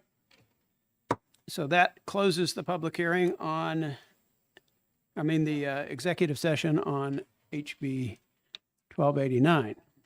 Now, if I can find the amendment for 1499, which I somehow managed to have. The new approved? Yeah. The new approved? Oh, maybe we don't have it yet. That's it, because I gave the old one to, Gave the that's markup. why I can't find it. I gave that to Christie. So I guess we're going to have to take a brief. That has an No, we have an amendment for that one too. So it looks like we're going to have to wait for a little while. So let us take a brief break, a bio break or whatever, a stretch break. And we'll be back as soon as these amendments are available.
Okay, ladies and gentlemen, let's get back to work.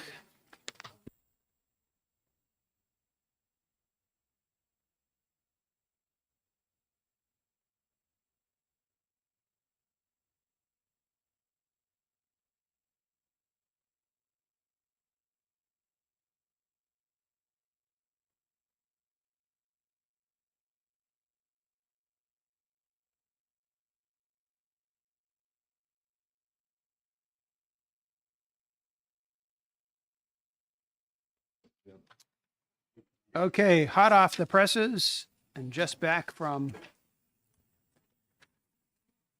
OLS, we have a couple of amendments. So we're going to move on to some exec sessions. I'm going to open an exec session on House Bill 1499, establishing a committee to study the Civilian Clean Energy Community Resilience and Conservation Corps. And I will make a motion of ought to pass and offer amendment number 2024-0102H.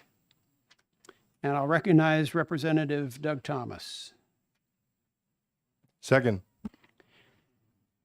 Representative Doug Thomas seconds the motion on the movement of amendment 2024-0102H. I have the original that I sent to OLS, and I'm now going to verify that it matches what we asked them to do. So on line 10, they inserted the word projected in front of cost benefit analysis. And on line 22, they inserted the words organizations such as, which is exactly what we asked them to do. So this amendment appears to be. And it says unapproved. What we wanted. Is there any further discussion on the amendment? Representative McWilliams. Just a question on the amendment. Usually we have a representative's name for who the drafter or who was supporting the amendment. What name goes on this amendment?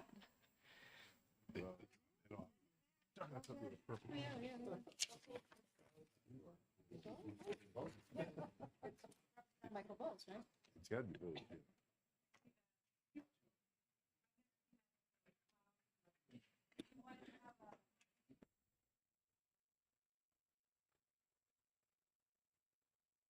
I don't think it needs a name. It has a number. And it's basically a committee amendment. So I'm not sure it needs a name.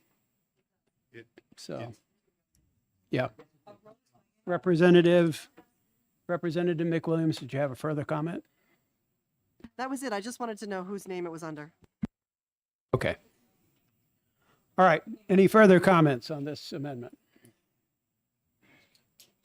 All right, seeing none, I'll ask the clerk to call the roll on the question of ought to pass on amendment 2024-0102H. Representative Doug Thomas. Yes. Representative Janine Nodder. Reluctantly, yes. Representative Michael Harrington. Yes. Representative John Lewicki. Yes. Representative Lex Brezhny. Yes. Representative J.D. Bernardi. Yes. Representative Tom Ploget. Yes. Representative James Summers. Yes. Representative Stephen Kennedy. Yes. Representative Kat McGee. Yes. Representative Rebecca McWilliams. Yes. Representative Jackie Cretion. Yes. Representative Lucius Partial. Yes. Representative Tony Kaplan. Yes. Representative Chris Munns. Yes. Representative Henry Noel. Yes. Representative Wendy Thomas. Yes. Representative Thomas Corman. Yes. Representative Ned Reynolds. Yes. Representative Chairman Vose. Yes. 20-0. Oh, By a vote of 20-0, the amendment 2024-0102H is adopted. I now move ought to pass as amended on HB 1499 and recognize Representative Thomas, Doug Thomas. Second. Moved and seconded that we resolve that HB 1499 should be determined to be ought to pass as amended by 2024-0102H. Any further discussion needed?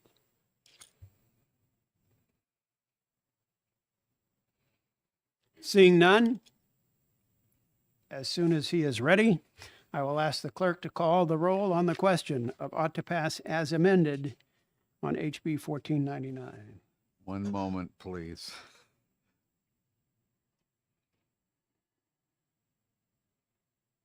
And while he's getting ready, I will thank all members of the committee for your diligent work in helping to develop this amendment and the other amendments that we've adopted here today. Okay, Representative Doug Thomas. Yes? Representative Janine Nodder. No. Representative Michael Harrington. Yes. Representative John Lewicki. Yes. Representative Lex Berezny. No. Representative J.D. Bernardi, yes. Representative Tom Ploget. Yes. Representative James Summers. Yes. Representative Stephen Kennedy. Yes. Representative Kat McGee. Yes. Representative Rebecca McWilliams. Yes. Representative Jackie Cretion. Yes. Representative Lucius Partial. Yes. Representative Tony Kaplan. Yes. Representative Chris Munns. Yes. Representative Henry Noel. Yes. Representative Wendy Thomas. Yes. Representative Thomas Corman. Yes. Representative Ned Reynolds. Yes. Representative Chairman Vose. Yes. 18-2. Okay, by a vote of 18 to 2, HB 1499 is resolved to be worthy of ought to pass as amended by 2024-0102H. You want to go in unanimous consent? It will not go on the consent calendar since there were some members who voted in opposition. I will write the majority report. Is there going to be a minority report?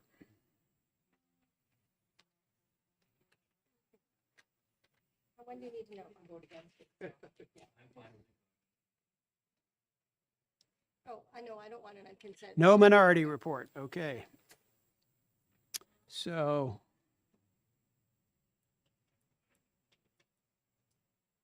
No minority report. All right, with that, we'll close the executive session on HB 1499. And now we're to our last bill of the day. Where did the copies disappear to? You have it. You handed it. I just have mine. Anybody else have a little one? Did I inadvertently hand out both this amendment and the last one at the same time? Yes, you did. I did? Yeah. I didn't keep one for myself. Does anybody have an extra?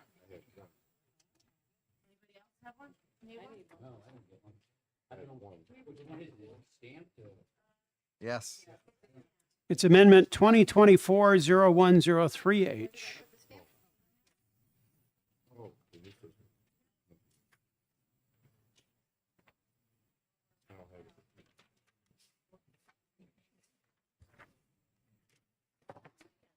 Does everybody have a copy of the amendment? Were there any more, Representative Wendy Thomas?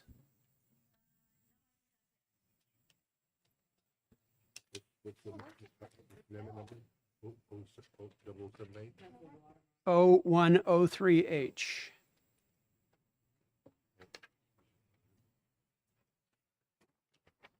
All right, so I'm going to open a public hearing on, executive session on HB 1398 relative to utility recovery of costs associated with net energy metering. And I'm going to move ought to pass and recognize Representative Harrington. I'll second that. Moved and seconded that we resolve that HB 1398 is worthy of ought to pass, and I offer amendment 2024-0103H and recognize Representative Harrington. Move ought to pass. You second, I moved the Second. motion, you seconded. Okay, it's moved and seconded that we adopt the amendment 2024-0103H. Additional discussion. Well, The new amendment does change the wording as we requested by removing the phrase standard cost recovery charge. So it now says distribution utilities shall recover costs associated with net metering and group hosting through a non-bypassable charge as approved by the commission, as long as those charges are displayed on customer bills. So that is the amendment. Representative McGee. I have a question. How does passing this bill create any difference from what is happening on customer bills today? Because we keep talking about how we're doing it in service of transparency, but I think right now net metering charges are being recovered under a non-bypassable charge, whether it's the stranded cost charge or other, and they appear on the customer's bill, but the customer still has to call the utility if they want to understand those charges. They're not spelled out anywhere. So how does this bill advance anything? So the way that this bill changes the current policy is that it requires that those non-bypassable charges be displayed on customer bills. Currently, Unitil does not display their external distribution charge on their customer bills, but they use that charge to recover net metering costs. Does that answer your question? Yes.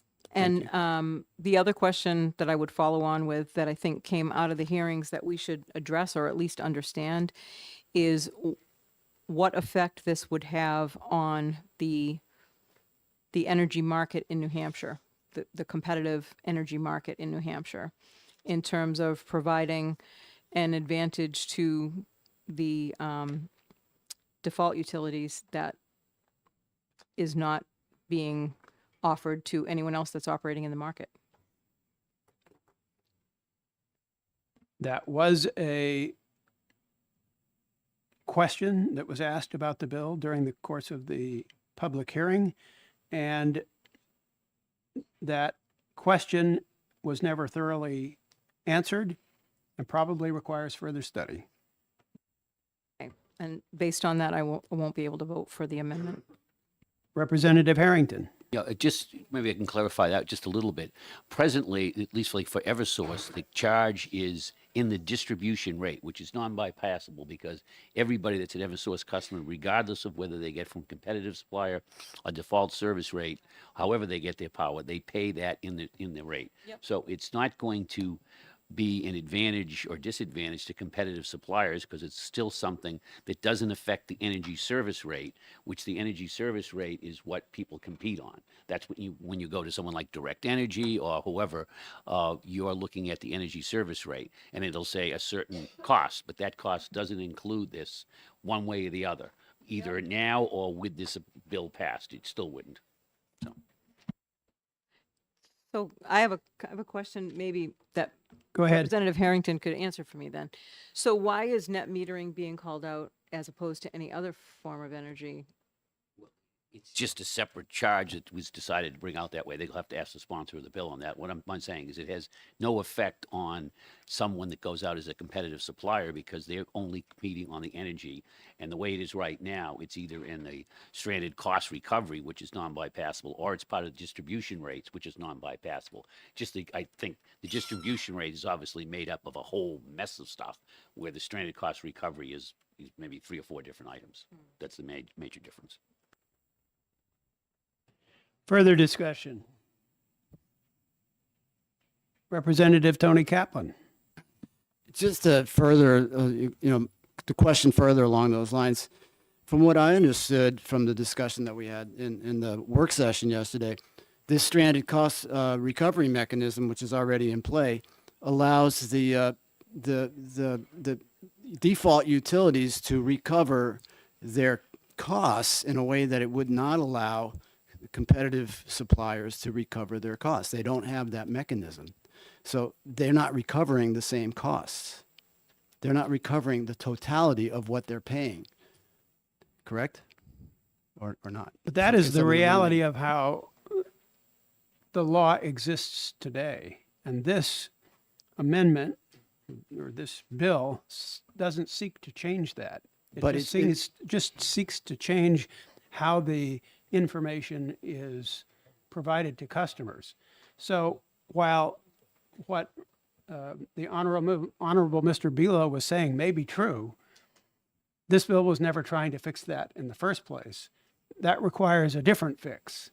And presumably that's a fix that he's working on elsewhere. But it's not really relevant to this bill. This bill is strictly a bill to try to make net metering costs more transparent by putting them on a customer bill in a form that the customer could use to discover more about those costs.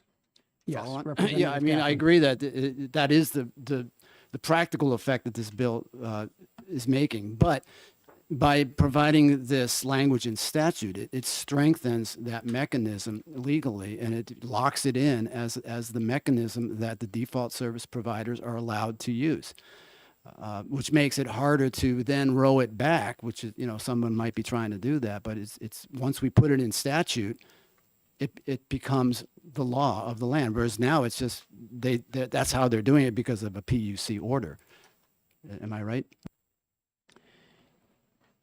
I'm not sure that you are right about that, but once again, it's a different problem. The reason the word shall is in there, as we discussed, and maybe you weren't here for that, the work session right before this, we started our executive sessions, is because otherwise it wouldn't appear on customer bills. That's the key reason for the word shall as opposed to may in this language, in this sentence. Representative Munns. Thank you. I will be voting against this amendment for precisely the reasons that Representative Kaplan just discussed. This bill, if it passes, will put in statute, as far as I know, for the first time, the concept that net metering costs can be recovered through bypassable charges, and will tie our hands in terms of trying to address some of the issues that I think there's general agreement need to be addressed. And so, given that, I fall back on the old adage of, when in doubt, do no harm. So I will be voting against this amendment. Further discussion. Representative Corman. Thank you. I will be voting for the amendment, but against the bill, whether amended or not. I feel that the amendment at least takes out the stranded cost part, which I feel is just not appropriate. But for reasons I've stated before and don't need to restate, I just don't care for the bill at all. Representative Lewicki. Thank you, Mr. Chairman.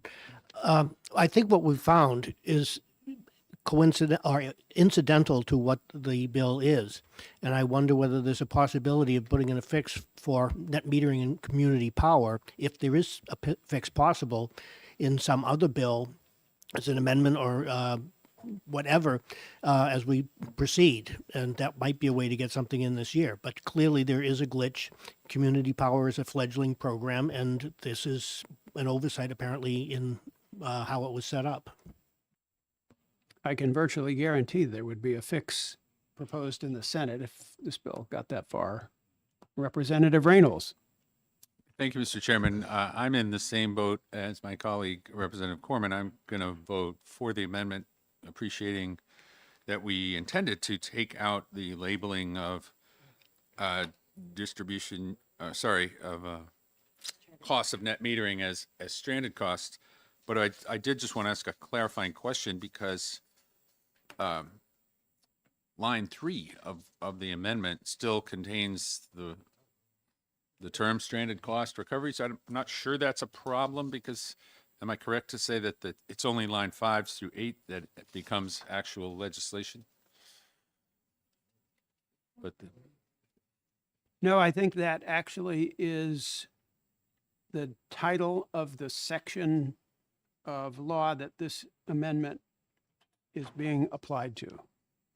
So that stranded cost recovery mechanism language is already in the section of law that this section is being applied to. okay, so that is that is existing statutory language, line 3. But lines 5 and through 8 are what will actually be inserted. And that language does not include stranded cost, the term stranded cost. So Correct. I think I'm okay with that. Okay. All right. Representative Doug Thomas. Thank you, Mr. Chair. Yes, I will be voting for the amendment and the bill because although I think the bill unintentionally highlighted an issue we have with community power that this bill didn't seek to fix or address, because that's a different issue, but it actually did highlight an issue, and that can be fixed by some other method. I think this bill is, as far as I can see it, the charges are already being charged. The customers are already paying for them.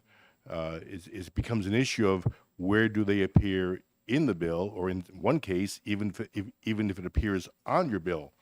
This bill merely, for transparency, says these charges will appear on your electric bill.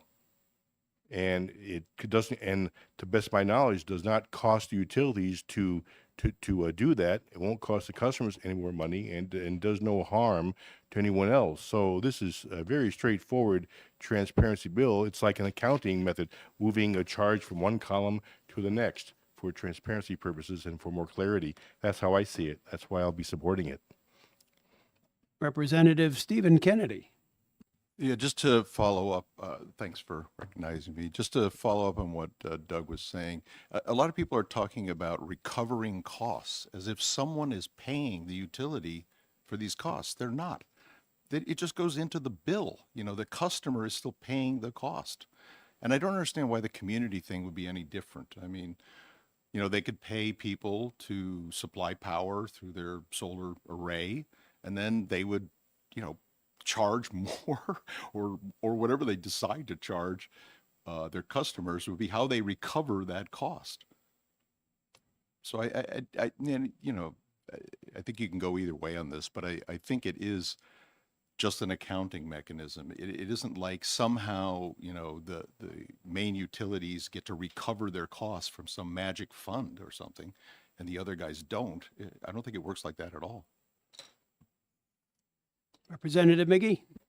Okay, so what's come up is where this is going to be placed, right? The stranded cost recovery mechanisms is under the restructuring statute. So it's specific to default utilities.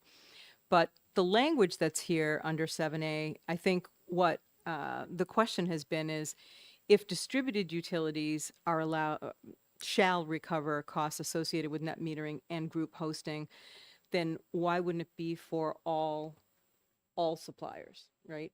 So in other words, the statute here is under restructuring, so it only applies to, you know, what used to be the monopoly utilities.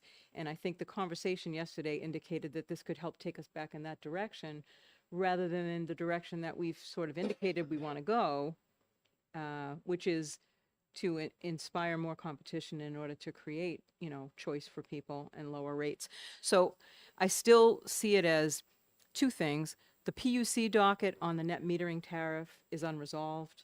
And I think that that's a major reason why we should not be inserting something here that changes the way this accounting works. I think we will have more answers when that docket is resolved. And so for that reason, I will also vote for the amendment because it improves the original bill, but I will be voting against the bill. Because I don't think we should be doing this at this point without better information and more clarity, really, frankly, on the entire committee as to what it is that we're actually doing. Thank you. Further discussion? Representative Reynolds, you can turn off your mic now. Oh, I'm sorry. Seeing none, I'll ask the clerk to call the roll on the question of adoption of the amendment 2024-0103H. Representative Doug Thomas. Yes. Representative Janine Nodder. Yes. Representative Michael Harrington. Yes. Representative John Lewicki. Yes. Representative Lex Berejny. Yes. Representative J.D. Bernardi, yes. Representative Tom Ploget. Yes. Representative James Summers. Yes. Representative Stephen Kennedy. Yes. Representative Kat McGee. Yes. Representative Rebecca McWilliams. Yes. Representative Jackie Cretion. Yes. Representative Lucius Partial. Yes. Representative Tony Kaplan. Yes. Representative Chris Munns. Yes. Representative Henry Noel. Yes. Representative Wendy Thomas. Yes. Representative Thomas Corman. Yes. Representative Ned Reynolds. Yes. Representative Chairman Vose. Yes. 20-0. Amendment adopted 20-0. I now move ought to pass as amended and recognize Representative Harrington. I'll second that. Moved and seconded that we adopt HB 1398 as ought to pass as amended by 2024-0103H. Any further discussion needed? Representative Munns. Some of you may have noticed that I changed my vote on that amendment. That's because I was persuaded by the debate, but I do intend to vote no on the final passage. Any further discussion? Seeing none, I'll ask the clerk as soon as he's ready to call the roll on the question of ought to pass as amended. Representative Doug Thomas. Yes. Representative Janine Nodder. Yes. Representative Michael Harrington. Yes. Representative John Lewicki. Yes. Representative Lex Berejny. Yes. Representative J.D. Bernardi, yes. Representative Tom Ploget. Yes. Representative James Summers. Yes. Representative Stephen Kennedy. Yes. Representative Kat McGee. No. Representative Rebecca McWilliams. No. Representative Jackie Cretion. No. Representative Lucius Partial. No. Representative Tony Kaplan. No. Representative Chris Munns. No. Representative Henry Noel. No. Representative Wendy Thomas. No. Representative Thomas Corman. No. Representative Ned Reynolds. No. Representative Chairman Vose. Yes. 10-10. So by a vote of 10-10, the motion of ought to pass as amended fails. I now offer the motion of refer for interim study and recognize Representative Michael Harrington. He just left. He just walked out. Should Oh, he just went out. Sorry. Yes. I I'll second. recognize Representative McGee. I'll second that. Okay. It's been moved and seconded that we refer HB 1398 for interim study. The reason I have moved interim study is I don't want to be responsible for sending to the House floor for debate without recommendation a bill on net metering, because I don't want to watch my fellow House members fall asleep listening to a debate that they will never understand. So that's why I have moved interim study. I do think this issue will surface again. I virtually guarantee it. And I was pleased to hear Representatives McGee and Corman discuss earlier the fact that the currently open net metering docket might be a good reason to avoid action on net metering bills this session. So we'll take that under advisement and move forward. So is there any other discussion on this motion? Representative Munns. Just a question, Mr. Chair. Can you remind me, refer to interim study, what does that enable us to do? So a motion of refer for interim study enables the committee, if it so chooses, to do some further study on the bill. It requires, according to House rules, that by November 14th or something, I don't remember the exact date without looking in the House calendar, it requires that we issue a recommendation that says we recommend this for further legislation, or we do not recommend this for further legislation. We have to make that judgment sometime in October or November. Beyond that, it's up to us to decide as a committee if we want to actually study the bill. I think it's up to the date of the election. Up to the date of the election? Okay. Up to the date of the next election, which is the first Tuesday of 2024, of November 2024. Further discussion, Representative Corman. Just pertaining to your comment about net metering, I do want to point out I did introduce another bill on net metering that Cliff Below wrote, but I hope it will be a lot less controversial. It's just saying to treat net metering as load reducers. So we will be taking up one more net metering bill at least. Correct. Any further discussion? Seeing none, I'd ask the clerk to call the roll on the question of refer for interim study on HB 1398. Representative Doug Thomas. Yes. Representative Janine Nodder. Yes. Representative Michael Harrington. Yes. Representative John Lewicki. Yes. Representative Lex Berejny. Yes. Representative J.D. Bernardi, yes. Representative Tom Ploget. Yes. Representative James Summers. Yes. Representative Stephen Kennedy. Yes. Representative Kat McGee. Yes. Representative Rebecca McWilliams. Yes. Representative Jackie Cretion. Yes. Representative Lucius Partial. Yes. Representative Tony Kaplan. Yes. Representative Chris Munns. Yes. Representative Henry Noel. Yes. Representative Wendy Thomas. Yes. Representative Thomas Corman. Yes.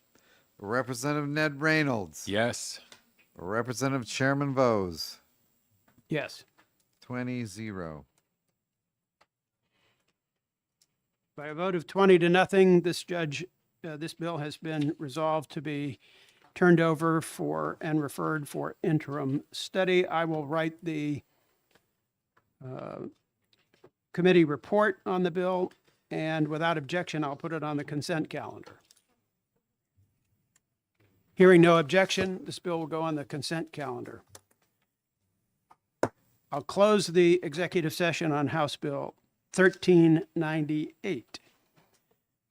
And that concludes our business for today. I would ask all members to keep an eye on their email because we will be scheduling committee work for next Tuesday, which is the 16th of January. I suspect there will be some public hearings. There may even be an exec session on bills we heard earlier today. So pay particular attention to your email. Does anyone else have any matters that they would like to bring before the committee? Representative Wendy Thomas. Yes, just reminding you that the second half of the hearing that we started today needs to be scheduled also. Yes, that'll be done at some future date, but I can't predict when. Yeah, just reminding you. Okay, thank you. Just have a small announcement. Representative McGee. Can we have a quick caucus of the Democrats before we leave about future scheduling? I just have to talk to everybody for a second.